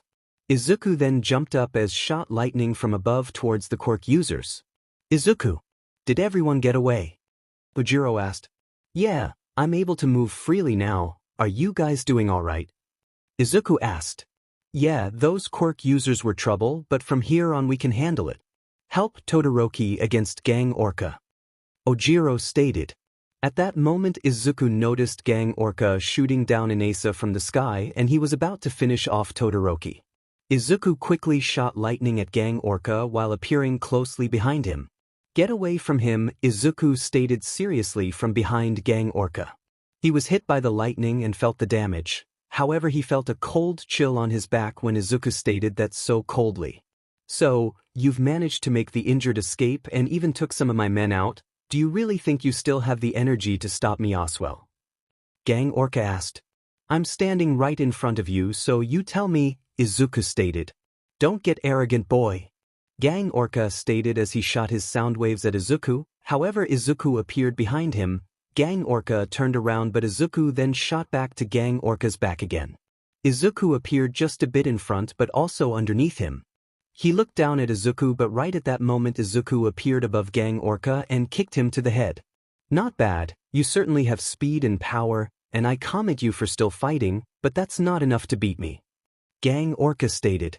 Suddenly wind swirled around Inasa as fire shot up from Todoroki. Inasa then shot his wind towards Todoroki as the wind combined with fire shot at 𝗵𝗃𝗧𝗏 creating a tornado of fire. Not bad, it really is a great combination, however do you still think this will be enough? 𝗵𝗃𝗧𝗏 shouted. If that's not enough then let lightning join the party, Izuku stated as he shot his lightning at the tornado as it combined in the tornado. Izuku then made the lightning inside the tornado attack 𝗵𝗃𝗧𝗏 from multiple sides. Eventually he broke the tornado down and had sustained quite some damage. However, the moment he broke the tornado down, Izuku used the small opening it created to use his thunderclap to knock 𝗵𝗃𝗧𝗏 out. At the same time the last remaining people were rescued and the exam was done. Everyone got to the waiting room as all the points were counted. Once the screen popped up with people that passed, everyone was overjoyed. Everyone from Class 1A had passed. Everyone was then awarded their hero license. Afterwards Class 1A gathered again before changing into their normal clothes, but then Izuku suddenly got called. He looked at his phone and saw it was Nejire. "Hey Nejire, what's up? We're done with the exam and we're just about to head back," Izuku stated as he picked up the phone. However, when he heard a response, his face turned pale as a cold chill ran over his spine. "Hello Izuku Midoriya, it's been a while." "Hello Izuku, it's been a while," Tomura Shigaraki suddenly said through the phone. "You're probably wondering what happened to your little girlfriend, don't you?" he asked. Izuku muted his mic on his phone. "Aizawa sir, does this license count as of right now?" Izuku asked curiously. "Yeah, why do you?" Aizawa started as Izuku suddenly ran off. "Izuku, where are you going?" Aizawa asked. He unmuted his mic. "What did you do to her?" Izuku asked seriously. "So far, nothing, well except beating her to take her with us," Tomura stated as he enjoyed it. "You'll pay for this Shigaraki," Izuku stated. "Oh, is that right? Why don't you come get her then?" Shigaraki asked. "I will," Izuku stated. "Good, we've already sent the location in a message. I'll see you soon Izuku." "Ha," Tomura stated through the phone as he hung up. Izuku was still running through the hall as Mirio suddenly called. "Mirio, what happened?" Izuku asked immediately. "Nejire has been taken away." Mirio answered. "I know, Tomura Shigaraki just called me. I'm heading there right now," Izuku stated. "Izuku, I know you'll go either way, but be careful, this will most likely be a trap," Mirio stated. "I know and I will. Thanks Mirio," Izuku stated. He hung up and looked at his messages as he looked for the location. "So why are you following me?" Izuku suddenly asked. "So you noticed me? I'm not letting you walk into a trap alone," 𝗵𝘃𝗲 stated as he ran behind Izuku. "What does this all have to do with you?" Izuku asked. "I'm just coming as backup. We fought together against All Might. I'm just making sure you won't kick the bucket in this fight. If someone is going to beat you, it will be me," 𝗵𝘃𝗲 stated. "All right then," Izuku stated. "So what's this about anyway? I saw you running off and having a call twice. I know you're heading towards a trap from villains, but the question is why?" 𝗵𝘃𝗲 asked. Izuku then noticed another message. It was a picture of Nejire bleeding from her head as well as bruises on her face. Izuku threw his phone to 𝗵𝘃𝗲 as 𝗵𝘃𝗲 caught it. "That's the reason," Izuku stated. 𝗵𝘃𝗲 frowned after seeing the picture. "You sure you'll be alright then?" 𝗵𝘃𝗲 asked. "I'll save her and stop the league," Izuku stated as they got outside. "So where is the location?" 𝗵𝘃𝗲 asked. "Scroll down, the location is there," Izuku stated. "Kamino Ward. That's not too far off," 𝗵𝘃𝗲 stated. "Exactly, I'm going there right now," Izuku stated. "You still want to come?" Izuku asked. "I'm not chickening out, I still have to pay them back from that attack at the 𝐒𝐻𝐸, 𝗵𝘃𝗲 stated with a grin. "Let's use our quirks, it'll be faster," 𝗵𝘃𝗲 stated as he jumped up then quickly created explosions to fly. Izuku charged his lightning as he sped up and jumped on a roof. He then ran and jumped from roof to roof. It didn't take them too long to reach the front yard of the factory that was there. "Ah, so you came, and you even brought a friend. Well, I made someone come as well," Tomura stated as he pointed towards the sky as he then saw a helicopter. "Great, journalist," 𝗵𝘃𝗲 hissed. In the meantime, Aizawa had made it back to UA with his students. Once back, Aizawa was immediately met with Mirio, who was worried. "Mirio, what's wrong?" Aizawa asked. "You have to see this," Mirio stated as he ran back to the dorm. Aizawa followed him, and so did the rest of Class 1A. Once they got in the dorm and looked at the TV, they noticed the helicopter flying above a factory with a pretty big front yard that would almost be big enough for a soccer field. Aizawa then noticed the League of Villains walking out of the factory, but then he saw two people standing on the opposing side. He looked closely and noticed it was 𝗵𝘃𝗲 and Izuku. You'll also like Road to be a Hero Izuku x Nejire by My Hero Academia fan 132 Road to be a Hero Izuku x Nejire 7K. Sup guys, this will be my first ever fanfic. Kinda nervous about it, but oh well. This is a story about how Izuku Midoriya becomes a great hero. This will also be a Izuku the Flaming Hero and the Scientist 𝗧𝗵𝗲 by My Hero Academia Fan 132 The Flaming Hero and the Scientist 𝗧𝗵𝗲 I'll keep it short since I'll make an intro. This will be a 𝗧𝗵𝗲 Story Dragon Hero by My Hero Academia Fan 132 Dragon Hero 5KK. This is an OP Izuku. His quirk will be Fire Dragon Slayer power from Fairy Tail. Multiple Deku by Godslayer 2468 Multiple Deku 8K. When multiple portals open up in the sky and fall out are different green hair people and they look like Deku. Izuku Midoriya from Class 1A but something is not right. Izuku of the Flames. Izuku x Nejire by My Hero Academia Fan 132 Izuku of the Flames. Izuku x Nejire K6K. Since fire is my favorite element, I decided to give Izuku a quirk called Pyrokinetic. He can generate and control all flames. He won't overheat or burn out from using Son of All for One by 𝗵𝗃𝗵𝗲 Son of All for One K6K. This is a fanfic of extremely OP Izuku. I do not own 𝗵𝗃. What are Izuku and 𝗵𝗃𝗲 doing there? Aizawa asked concerned. I don't know about 𝗵𝗃𝗲, but Izuku is there because Nejire was taken away. We were walking back to UA after being in the city when we suddenly got ambushed from an alley. They managed to knock her out and take her away, Mirio explained. Damn it, that's why he asked if the license would start immediately, Aizawa stated, gritting his teeth. Meanwhile, back at Izuku and 𝗵𝗃𝗲. Where is Nejire? Izuku asked. She's right here, Tamura stated as Muscular showed up as he held up an unconscious Nejire by her neck. Izuku then disappeared as Muscular was launched into a wall. Then Izuku appeared again but holding Nejire bridal style in his arms all in the blink of an eye. Oh, touched a nerve I see, Tamura provoked. Not bad kid, but you'll have to do better, Muscular stated as he launched at Izuku covered in muscle veins. Izuku just stood there as 𝗵𝗃𝗲 blasted Muscular in the face, blowing him away from Izuku. Suddenly the other members of the league appeared around them through warp gates. I see the other clowns decided to show up, Izuku stated. Who are you calling a clown? 𝗬𝗲𝗵𝗃 stated as he was clearly offended. Did I offend you, Mr. Burned all over, because I think it looks cool?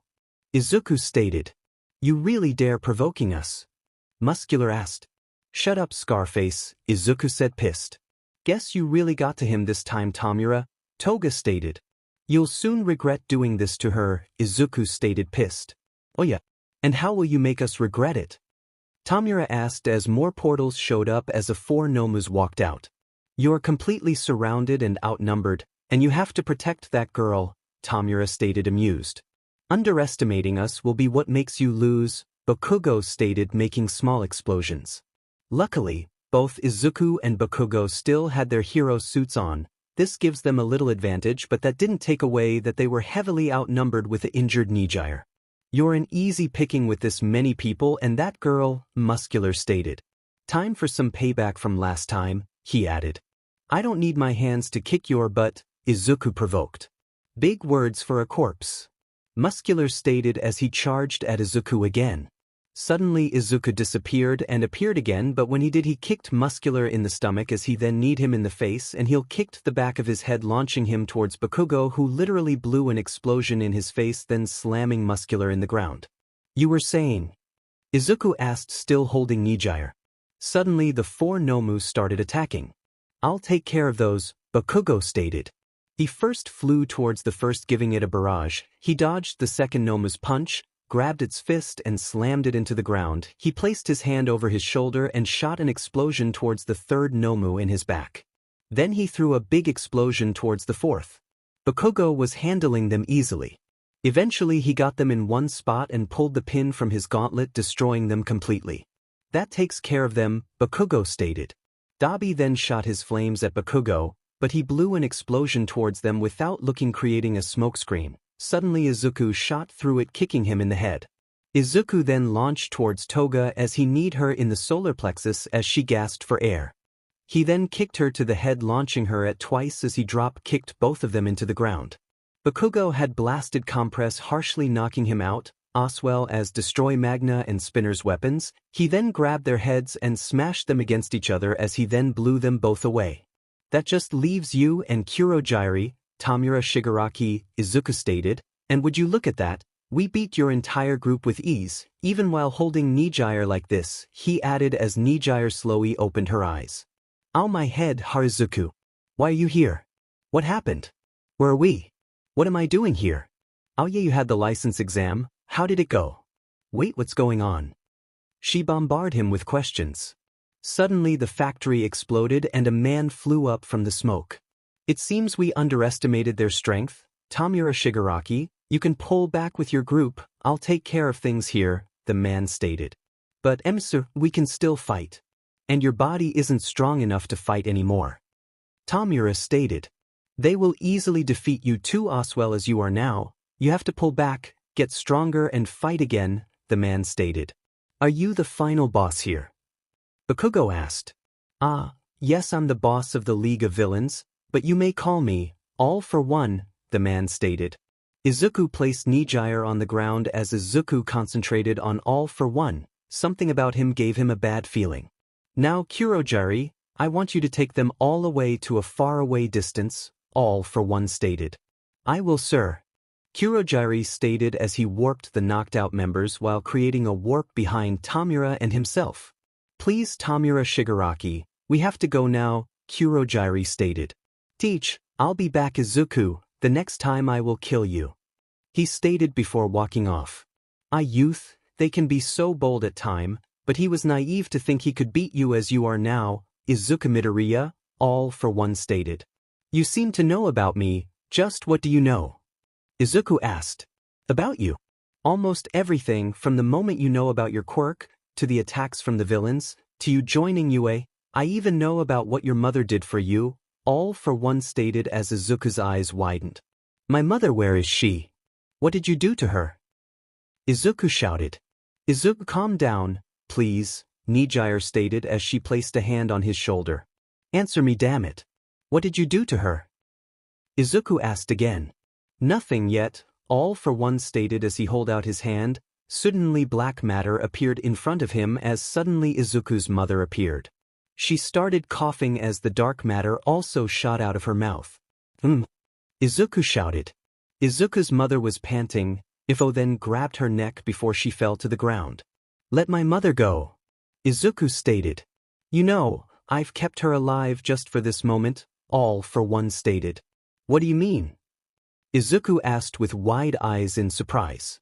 To see you despair as you see your beloved mother die in front of you, 𝐴ll-for-one stated as his other head turned into a bone-like spear.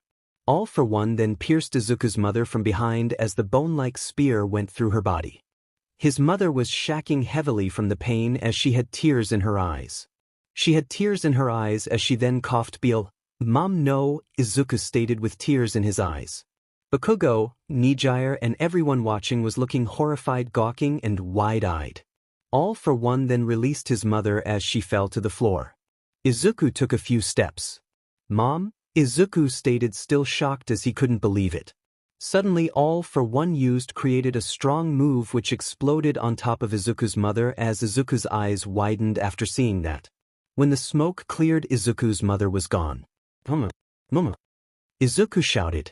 Nejire placed her hand on his shoulder again as she wanted to hug him. Izuku, however, placed his hand on her shoulder to keep the distance between them. 𝗵𝘃𝗏, Izuku stated. What is it? He asked. Take Nejire. And go to a safe distance, protect her with your life, Izuku stated. What about you?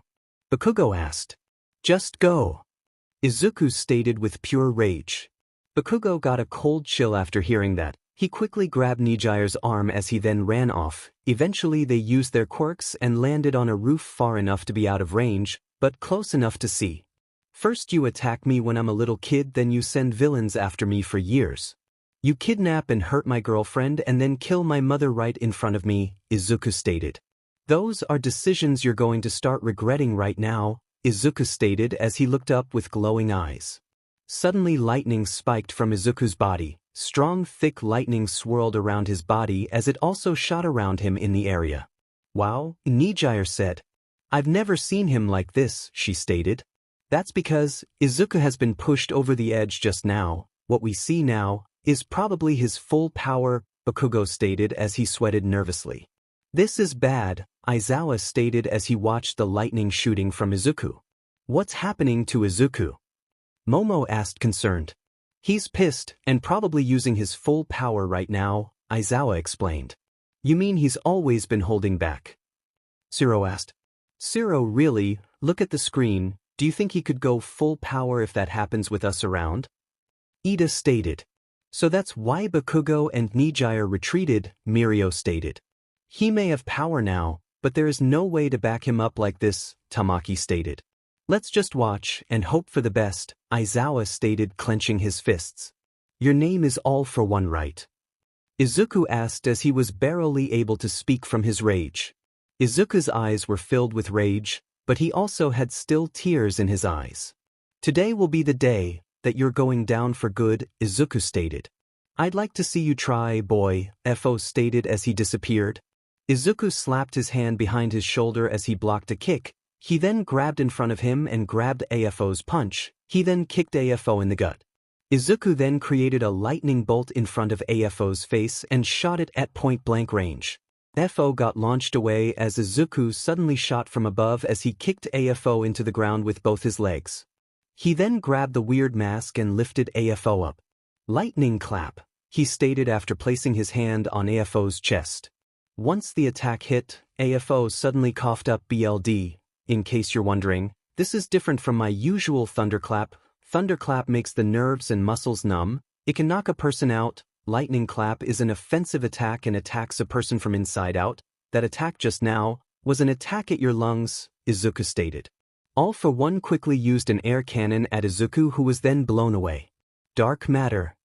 𝗓𝗏 shouted as suddenly an enormous ball of black mass shot towards Izuku. It broke through the ground like it was wet paper. Izuku was about to take the full blow as All Might suddenly appeared in front of him and blocked the attack with a punch. However, this immediately took a huge toll on All Might and his power. I'm sorry, young Midoriya, because I didn't finish him off years ago when I had the chance. This happened, so let me finish this. All Might stated, panting as steam was already coming from his body. What can a dying man do? 𝗓𝗏 shouted as he created two monster arms with multiple quirks combined in them. 𝗓𝗏 created another dark matter, but this time it was far stronger. All Might countered it with full power. It pushed him back quite far and burned some of his clothes as well as some skin from his arm. The attack exploded, creating a large smokescreen as Izuku suddenly shot through it, grabbing 𝗓𝗏's head. Izuku used his lightning to shock 𝗓𝗏 as he slammed 𝗓𝗏 into the ground. You wanted to finish this piece of CRP, then do it. Izuku shouted as All Might appeared from the sky. United States of Smash. He shouted as Izuku shot away in time with his lightning. The attack was done. All Might had returned to his skinny form for the world to see. Izuku quickly appeared behind him and pulled him away, which was just in time as two giant fists slammed against each other. That was a mighty blow, but not enough to finish me off. 𝗓𝗏 stated as he got up while shaking. You've lost your chance to finish me off, now you wanna be heroes. Die. 𝗓𝗏 shouted as he placed his hands together, creating dark matter. However, this time it was far stronger and bigger as 𝗓𝗏 used 100% on it. Raging Volt, max power, Izuku stated as he created a ball of lightning from his hands as he stood in front of All Might. Are you really going to try and counter that? Don't. He's too strong. He even took my full power head on and is still standing. All Might stated as he panted and coughed some BLD. I won't lose to him. He hurt Nejire, the girl most precious and dear to me, and he killed my mother right in front of me. There is no way I'll let someone like him get away or win. Izuku stated as his lightning intensifies. Dark matter. Raging Volt. They both shouted as the attacks shot at each other. Everyone watching saw the two extremely powerful and enormous attacks slowly getting closer to each other as they eventually clashed. The clash created an insane air pressure which blew away some buildings in the surroundings. Izuku stood firmly on the ground. However, because of the force of his attack, he broke through the floor and was even pushed back while cracking through the floor behind him. 𝗓𝗏 had the same. You created the League of Villains and made so many people suffer, Izuku stated as his blast began pushing 𝗓𝗏's attack back a bit. You took my girl and hurted her badly. he added as his attack gained even more power. Thanks to you, my mother died, and there is not even anything left to bury. You'll regret everything you've done. Izuku shouted as his attack suddenly began pushing back 𝗓𝗏𝗏's attack a lot. And you'll regret even trying to defy me. 𝗓𝗏 shouted back as he placed more power in his attack as it was now slowly pushing back Izuku's attack. Suddenly Nejire stood behind Izuku as she placed her hands next to his. Full power, she stated as she shot her energy around Izuku's raging volt to increase the power. Suddenly 𝗵𝘃𝗀𝗏 appeared behind 𝗓𝗏. This is for my aunt 𝐒𝐭𝐚𝐲 𝐔𝐻𝗪. 𝗵𝘃𝗀𝗏 shouted as he pulled the pin from his gauntlet as an insanely powerful explosion shot at 𝗓𝗏's back. The blast caused a lot of damage and brought him off balance as Izuku and Nejire managed to use more power and completely overpower 𝗓𝗏. 𝗓𝗏's dark matter was destroyed and he was hit by the full blow from Izuku and Nejire's joined attack. It created an immense explosion launching 𝗓𝗏 up. Izuku quickly jumped towards him. Raging lightning devastation. Izuku shouted as he shot at 𝗓𝗏 with moves like that of a wild animal, but also a bit like slashes. Izuku attacked 𝗓𝗏 from all sides as he eventually created a ball of lightning with a lot of points in it. Izuku landed on the ground as then all the points started shooting lightning at 𝗓𝗏 with incredible power. After a while 𝗓𝗏's body was just being slammed around by the lightning and Izuku stopped his attacks. 𝗓𝗏's body fell down like a rag doll. Izuku went towards him and noticed he was still alive, but he was badly injured and unconscious. I'm sorry, Mom, I couldn't save you. I wish I would have known where you were sooner. I could have saved you, but I let you down, and I let you die. I'm really sorry for that, but I've taken down the person responsible for all of this, and I'm still safe, so I hope you can rest in peace, Izuku stated as he watched towards the sky. Nejire placed her arms around Izuku from behind him. I'm sure she can rest peacefully now. It's not your fault. Thanks to you the person responsible has been taken down. You won, Izuku, Nejire stated as she cried in his back. Izuku fell to his knees and started crying as well before he gave a loud shout out of anger, pain and sadness. You were amazing, Izuku, I'm proud of you and thanks for saving me, Nejire stated. Leaving you here was out of the question. You dear to me, I love you more than anyone in the world, Izuku stated. Plus he then turned around towards her. I love you too, Izuku, she answered as she kissed him. Once they kissed, Izuku passed out from using all of his energy as Nejire just held him close to her. A lot had happened in a short time, but it was finally over. However, the League of Villains got away, and there was no telling when they would show up again. However, for now, victory was theirs. It had been 2 weeks since the fight against 𝗓𝗏. All Might and Izuku had both recovered from the fight. Izuku was mostly exhausted. All Might, however, had broken his arm and his fingers from blocking dark matter and also from his United States of Smash. Izuku had a bit of trouble to process what happened afterwards, and also he had to accept the fact that his mother was gone. Luckily he had amazing friends besides him and also his girlfriend Nejire. Today they had a day off from school, however Izuku still woke up early.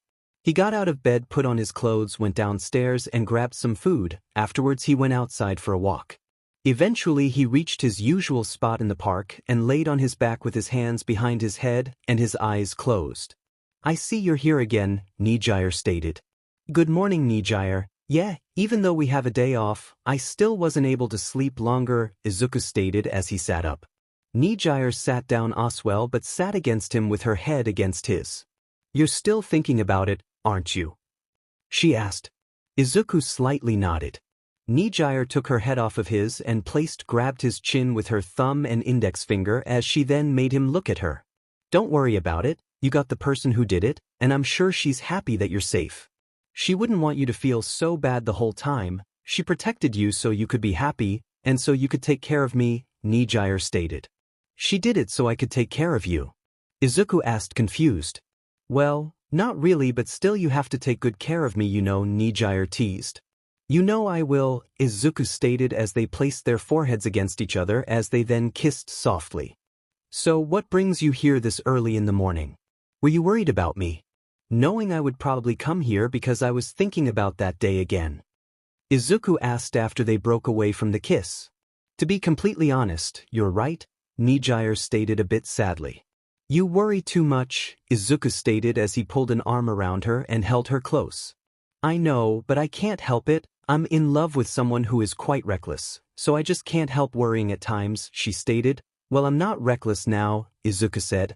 That's true, she stated as she placed her index finger on her chin as she was thinking. She then suddenly pushed him on his back and sat on top of him. She then started tickling him. Hey, what are you doing? Stop, I can't handle tickling, Izuku stated as he laughed. Nejire kept going for a while until they were both panting from laughing and tickling. You cheered up a bit? Nejire asked. So that was what this was about? Izuku asked, surprised. Well, duh, you have to take care of me, but that doesn't mean that I won't take care of you, silly, Nejire stated with a bright smile and a dreamy look in her eyes as she stared at Izuku. I really am a lucky guy to have you, Izuku stated. You sure are. But then again, I'm lucky as well with you, Nejire stated as she laid down on him. She placed her head just a bit under his as they hugged. Hey, Izuku. Nejire suddenly said. Yeah. What is it? He asked softly. You remember what we talked about? About when you get your license? Nejire asked. Yeah, you want me to meet your parents, right? Izuku asked. Do you still want that? I mean, I know you love me and all, but a lot has happened, and well, you know, Nejire stated a bit uncomfortable. I'd love to, Izuku bluntly stated as this surprised Nejire. Are you sure? She asked. Sure, why not? I promised I would, didn't I? And you said it yourself, I should cheer up, and thanks to you I can still keep smiling, and I'd like to meet your parents, Izuku stated with a smile. So when do you want to go there? Izuku then asked. Well, I was actually going later today. You can come if you want to. Nejire stated. Sounds good, I didn't have any plans anyway, Izuku said with a smile. Could you stop being so cute for once, she suddenly stated as she hugged him. Well, you are being gorgeous all the time, so let me be cute, Izuku teased as this made her laugh. You'll also like Road to be a Hero Izuku x Nejire by My Hero Academia fan 132 Road to be a Hero Izuku x Nejire 7K. Sup guys, this will be my first ever fanfic. Kinda nervous about it, but oh well. This is a story about how Izuku Midoriya becomes a great hero. This will also be a Izuku the Flaming Hero and the Scientist Izuku x 𝗵𝗲 by My Hero Academia fan 132 The Flaming Hero and the Scientist Izuku x 𝐾6K. I'll keep it short since I'll make an intro. This will be a Izuku x 𝗵𝗲 Story Dragon Hero by My Hero Academia fan 132 Dragon Hero 5KK. This is an OP Izuku. His quirk will be Fire Dragon Slayer power from Fairy Tail. Multiple Deku by Godslayer 2468. Multiple Deku 8K. When multiple portals open up in the sky and fall out are different green hair people and they look like Deku. Izuku Midoriya from Class 1A, but something is not right. Izuku of the Flames. Izuku x Nejire by My Hero Academia fan 132 Izuku of the Flames. Izuku x Nejire K6K. Since fire is my favorite element, I decided to give Izuku a quirk called Pyrokinetic. He can generate and control all flames. He won't overheat or burn out from using Son of All for One by Optimus Prime 71 Son of All for 1K6K. This is a fanfic of extremely OP Izuku. I do not own 𝗵𝗲. After that they both got up and walked hand in hand through UA towards Izuku's dorm. Mirio and Tamaki were already there as they knew Nejire would be with Izuku and they would be coming back there. Morning you two, Mirio stated. Morning guys, Izuku stated. Kaminari came downstairs and yawned as he walked towards the fridge. Izuku and Nejire were already with Mirio and Tamaki. Watch this, Izuku whispered towards them as he walked at Kaminari.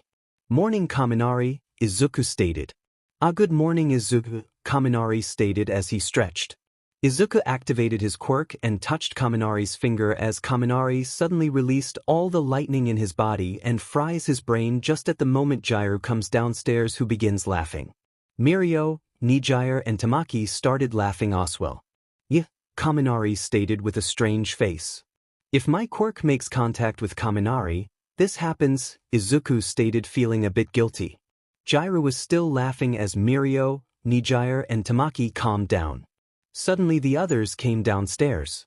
They talked for a while and all grabbed some food. Eventually it was time for Izuku and Nejire to go towards her parents. Have fun you two, Mirio said teasingly. Same to you too, Izuku teased back in a stuck tone. Mirio and Tamaki looked at each other a bit shocked, then got a chill over their body. Nejire started laughing as she saw this. Izuku and Nejire grabbed a train towards the next city. Once they arrived, they got off the train. My parents live on the other side on the edge of the city. I have to warn you though, our house is kind of big, Nejire explained.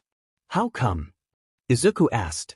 Well, my father and mother started an agency together, and here in this place they actually the only big hero agency, so they made a lot of money, and you can definitely see that in our house, Nejire stated as she awkwardly scratched his head. Izuku and Nejire grabbed a bus which would stop close to her house. On the train, she leaned against him as she placed her head against his. She's so soft, and she really makes me feel good, Izuku thought. He placed an arm around her, and this only widened the smile she already had. Once they arrived, however, her smile faded and there was a bit of worry in her face. You okay? Izuku asked. Actually, I'm kind of nervous. My father is really protective of me. To be completely honest, I can never really tell what they think, especially about the decisions I make, so I'm kind of worried, she stated. Don't worry about it, it'll be fine, Izuku stated as he softly held her hand. Thanks, you're really sweet, Izuku, she stated. They then walked towards her house. Holy! This place is a mansion. Izuku stated with wide eyes as he had even his mouth wide open.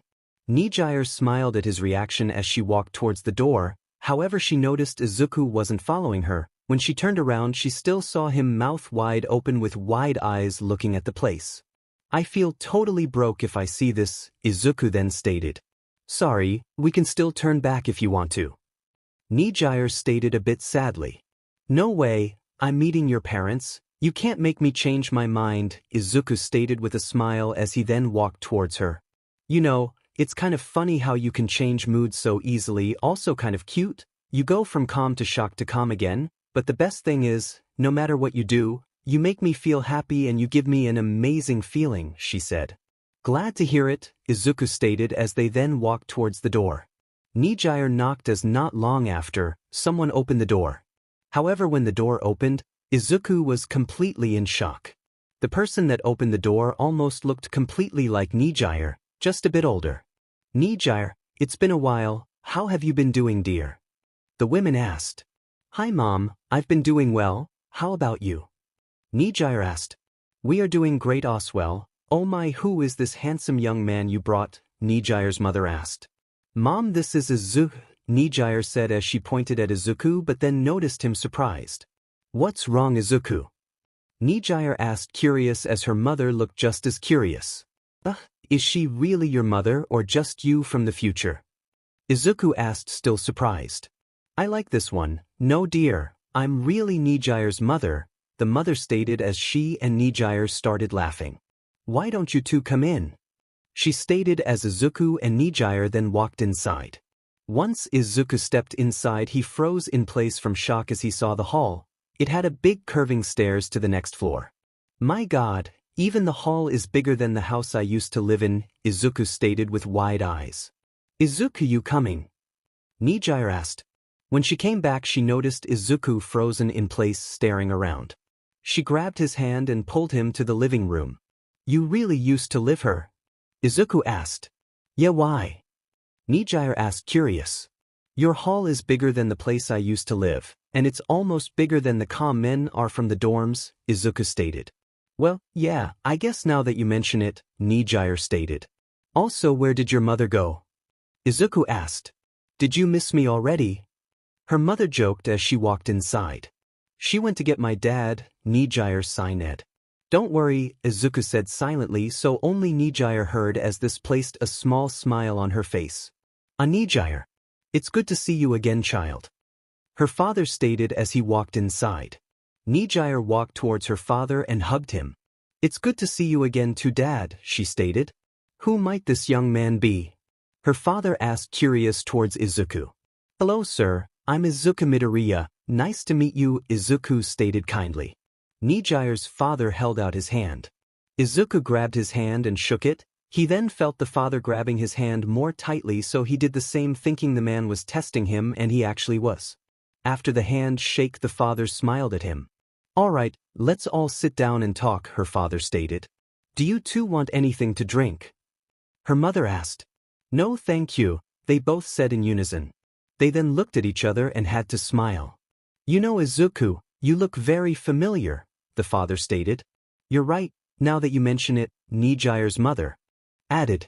Nejire looked towards Izuku, however he decided not to say anything about it. Oh well, so what brings you here together with Nejire? And are you a friend of hers or? Nejire's father asked, curious but with an intimidating stare. Actually, I'm her boyfriend, Izuku stated without being intimidated and without hesitation. Ha, I like you, kid. You're not letting yourself get intimidated and speak without hesitation, her father stated as Nejire was surprised. Wait, so does that mean you accept him to be my boyfriend then? Nejire asked, surprised. Yeah, why wouldn't I? Her father asked. It took ages before you accepted Mirio and Tamaki, Nejire sighed. Well, that Tamaki fellow was way too shy, and Mirio made a joke of most things. I accepted them as your friends though, the father stated. Nejire, her mother suddenly said. Yes, Mom. Nejire asked curiously. Are you really okay? Her mother asked. What do you mean? Nejire asked a bit hesitant as she gave a light glance at Izuku then looked away. Your mother and I are worried about you. We saw what happened 2 weeks ago and the state you were in, and also how dangerous those villains were, her father explained. We're glad someone saved you and kept you safe, but still, those were really dangerous villains. It must have been terrifying, her mother stated. Izuku didn't say anything but just looked at Nejire. She was looking towards the ground, not looking at any of them. Izuku then softly put his arms around her and hugged her. Nejire was a bit surprised by it, but then she relaxed and tears started to flow. You don't have to stay tough, you know. You told me it's okay to show your emotions. It's okay for you, Oswell. I know you've been staying strong because of me and what happened, Izuku stated as this confused the parents. May we ask what you mean by that? Her mother asked. When I just met Nejire, she managed to save me, not from a villain, but from my former self and my past, Izuku stated. Your past? Her mother asked as Izuku nodded. When I was 7, my mom and I were attacked by villains. Afterwards, for 9 years straight I have been attacked by villains. When I got to UA, I was very quiet, but I also closed myself off because I had been attacked for 9 years every day straight, Izuku stated as Nejire's parents listened closely. Nejire's tears kept streaming, mostly because of how she felt after that villain attack, but also about what Izuku had to go through. Nejire managed to make me open up. Honestly, the first time I actually spoke with her, she opened me up so far that I was crying like a little kid from everything I held up for years. Izuku smiled a bit. She supported me ever since then, even with the sports festival, Izuku stated. Oh yeah, the sports festival. That's where we've seen you. You even defeated 𝗵𝗃𝗺. The father stated. Still, it's been horrible what you've been through, Izuku, the father stated. That wasn't everything, Nejire stated as she placed her face in Izuku's shoulder crying more. Wait, sports festival, you had a lightning quirk, right? Nejire's mother asked as Izuku nodded.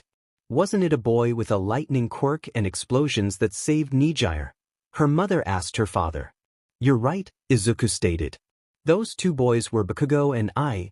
𝗵𝘃𝗀 is a classmate of mine and followed me there, Izuku stated. We just finished the license exam when I got called from Nejire's phone. However, the person calling was one of the villains. Once I knew where she was, I immediately rushed there and 𝗵𝘃𝗀 followed me to back me up, Izuku stated. So it's thanks to you that our Nejire is safe. Thank you, Izuku, the father stated. I'm sorry for bringing this up, but as a hero, it must have been quite frustrating that in the end someone did get killed, Nejire's mother stated. Please stop, Nejire said, crying in Izuku's shoulder as Izuku himself also didn't respond to it. What's wrong, Nejire? Her father asked, worried.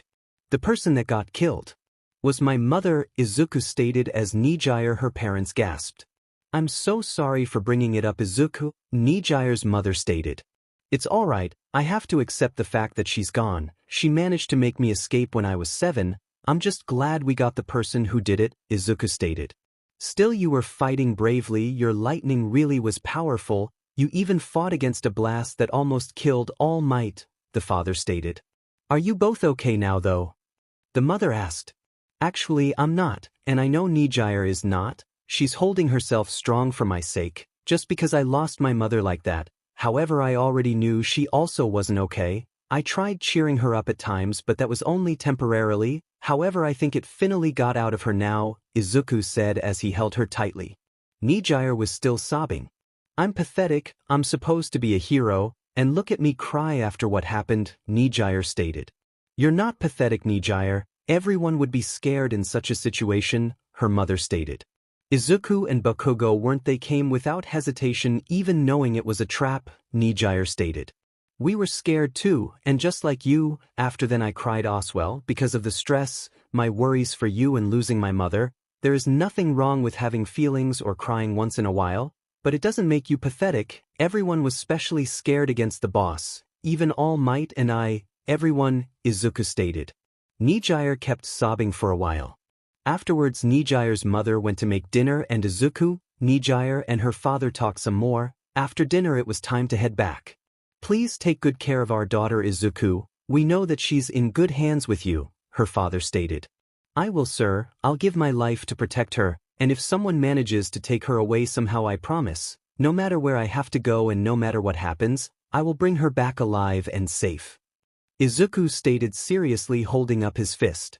Nejire's father smiled and fist bumped with Izuku. Afterwards, Izuku and Nejire got on the bus back to the train station. Nejire was silent and was looking outside. Izuku decided not to say anything, he just laid his hand on hers. When he did, he noticed she grabbed his hand tightly. Once on the train, Izuku placed his arm around her. She laid against him, still a bit upset. After a little bit she fell asleep against him. They still had a long trip with the train back to 𝐒𝐻𝐢. Izuku patted her head. Everything is gonna be alright, I swear I'll never leave you, Izuku stated. Then, as if she heard him in her sleep, she grabbed his hand and placed it just a bit above her chest as she held his hand tightly. Izuku kissed her forehead and laid his head against hers. After a while, Nejire woke up, and she noticed she held Izuku's hand very closely on her chest. Oh, I'm sorry, Nejire stated as she wanted to let go of his hand. However, Izuku then grabbed her hand. If you want to hold me so close to you, then I don't mind. I'll stay as close as you want me to, I'm yours, remember. Izuku stated as she smiled and held his hand tightly again. You really are the best, you know, Nejire stated. Just like you, he stated. After a while they got off the train and walked back to 𝐒𝐻𝐢. It was already late, so Izuku walked Nejire back to her dorm, then gave her a kiss before walking to his own dorm. Hey Izuku, how did it go with Nejire's parents? Kirishima asked. It went pretty good, so how have things been here? Izuku asked. We're good, thanks. Mina said. Izuku nodded and sat together with everyone else.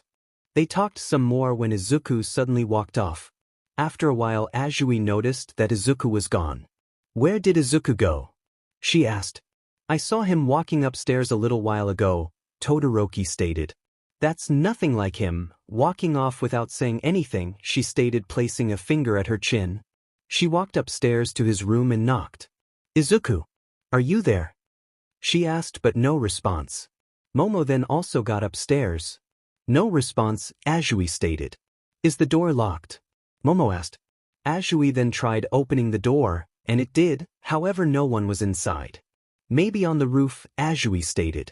Azui and Momo then walked towards the roof. There they found Izuku looking into the dark sky. Izuku, what's up? It's not like you to walk off without saying anything. Azui stated. Izuku didn't respond. Izuku, are you alright? Momo asked. Something is coming, Izuku stated. What do you mean? Momo asked, confused.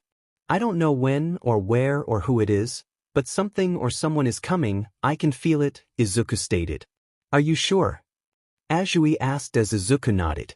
Well, you don't know when or how, right? Well then there's no use worrying over it, let's go back downstairs, Azui stated. I guess you're right, Izuku stated as he sighed and walked back down. After a while everyone went to bed. Momo and Azui felt a bit restless, and also worried about what Izuku said as they both got out of their room. I see you couldn't sleep either, Momo stated. Yeah, I've been thinking about what Izuku said and it kinda gave me the chills, Azui stated. I was on my way to see if he was still up to talk some more about it, she added. I'll come too, I'm curious, 𝗧𝗵𝗲 stated. They both walked towards the boy's side and walked up the stairs. They reached his door, however before they could knock, Izuku was launched through the door, then through the window. 𝗧𝗵𝗲 landed in the wall from the dorm next to theirs. Izuku immediately charged his lightning and charged back inside the dorm and his room as he started attacking something. They heard another loud crash, and when they looked inside, they noticed Izuku shot through the window again. Suddenly all the doors on that floor opened as all the other students joined them. What happened here? We heard a loud crash, Todoroki stated. It's Izuku. We wanted to talk about something but he suddenly shot through the door and window. He launched back in but got outside. Momo stated. I'll warn the teachers. Ida stated as he ran off. We have to help Izuku, Kirishima stated as everyone ran outside. Once outside, they noticed Izuku completely surrounded, however the people surrounding him only used their attack and run tactic. They aren't fighting him seriously, they are surrounding him to keep him on guard, and attack only to keep his attention, Bakugo stated looking closely. That's exactly right, someone stated from behind him. Izuku tried fighting off the villains, suddenly two of them shot towards Izuku. He managed to dodge a metal arm, as he then backflipped to dodge a scythe. Once Izuku wanted to fight back, they quickly jumped back as someone behind him attacked with drill-like arms. Izuku covered his hands in lightning and placed his fingertip at the tip of the drill to stop it. I don't get it, they aren't all that strong. If they attacked me all at once, they would have at least made it hard for me, but they are just attacking in teams of two, then retreat. If they really wanted to damage me, they would he done so with a surprise attack like earlier, or they would attack as one, Izuku thought. Suddenly another villain joined in. We've got some of them, he stated. They got some of them. Izuku then looked around and saw his classmates on the ground. What did you do to my friends? Izuku stated. Oh, scary, a villain stated. I know that voice, aren't you 𝗵𝗲? But weren't you with the League of Villains? Izuku asked surprised. I was, however someone else needed me much harder. I'm still with the League. However, I'm acting under orders from someone higher than Tamura, someone close to our leader 𝗧𝗵𝗲 stated. What did you do to my friends? Izuku asked again. I didn't do anything, except take a few of them. The one who did that is also someone familiar for you, 𝗵𝗲 stated. Suddenly Muscular showed up as he jumped in front of Izuku. Time for some revenge, kid, Muscular stated with a grin. Alright, let's go. Someone in a hood stated as he was apparently the leader of the group. Yes, my orders told me something else, 𝗵𝗲 stated. You might want to know the names of the people we took, don't you? 𝗵𝗲 stated. What? Izuku said irritated. Well, the names are Bakugo, Todoroki, Tokoyami, Kirishima, Momo Yaoyorozu, Azui, Mirio Togata, Tamaki Amajiki, and lastly Nejire Hato, 𝗵𝗲 stated with an evil grin. Izuku had wide eyes when he heard those names, especially Nejire. How did he take all of them down? Mirio, Tamaki and Nejire are strong, they wouldn't be taken down so easily. The same goes for my friends, Izuku thought. You might wonder how I did it. Well, that's simple. My core compresses people in those little ball. All I have to do is place my hand on them and I can compress them, he explained. Give them back. Izuku stated. Whoa there, you're facing me now, Muscular stated. Try to hold him off, Muscular, 𝗵𝗲 stated as he and the guy in the hood ran off. Izuku charged his lightning. Get back. He shouted. I told you you're facing me. Muscular shouted as he gave Izuku a heavy blow to the head, smashing his head in the ground. I don't have time for you, Scarface.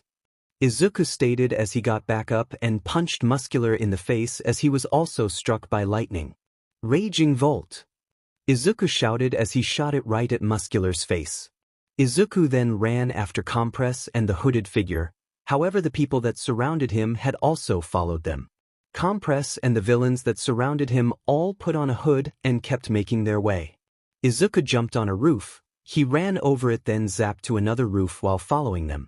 Izuku arrived at the first hooded figure, but the figure suddenly turned around with a bomb on its chest which exploded the second it was revealed. Izuku was blown back hard as he also gained a lot of damage, however there wasn't anything left for the hooded figure.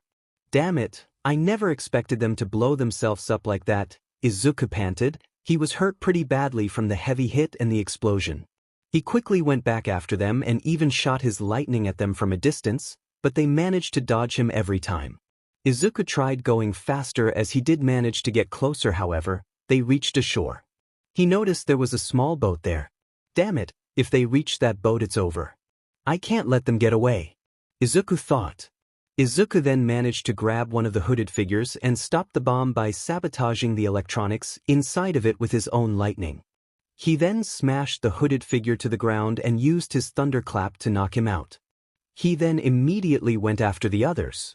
Izuku shot through the air with his lightning by zapping through the air like lightning bolt. Even though the distance wasn't much, he could keep using it, which made him rather fast in the air.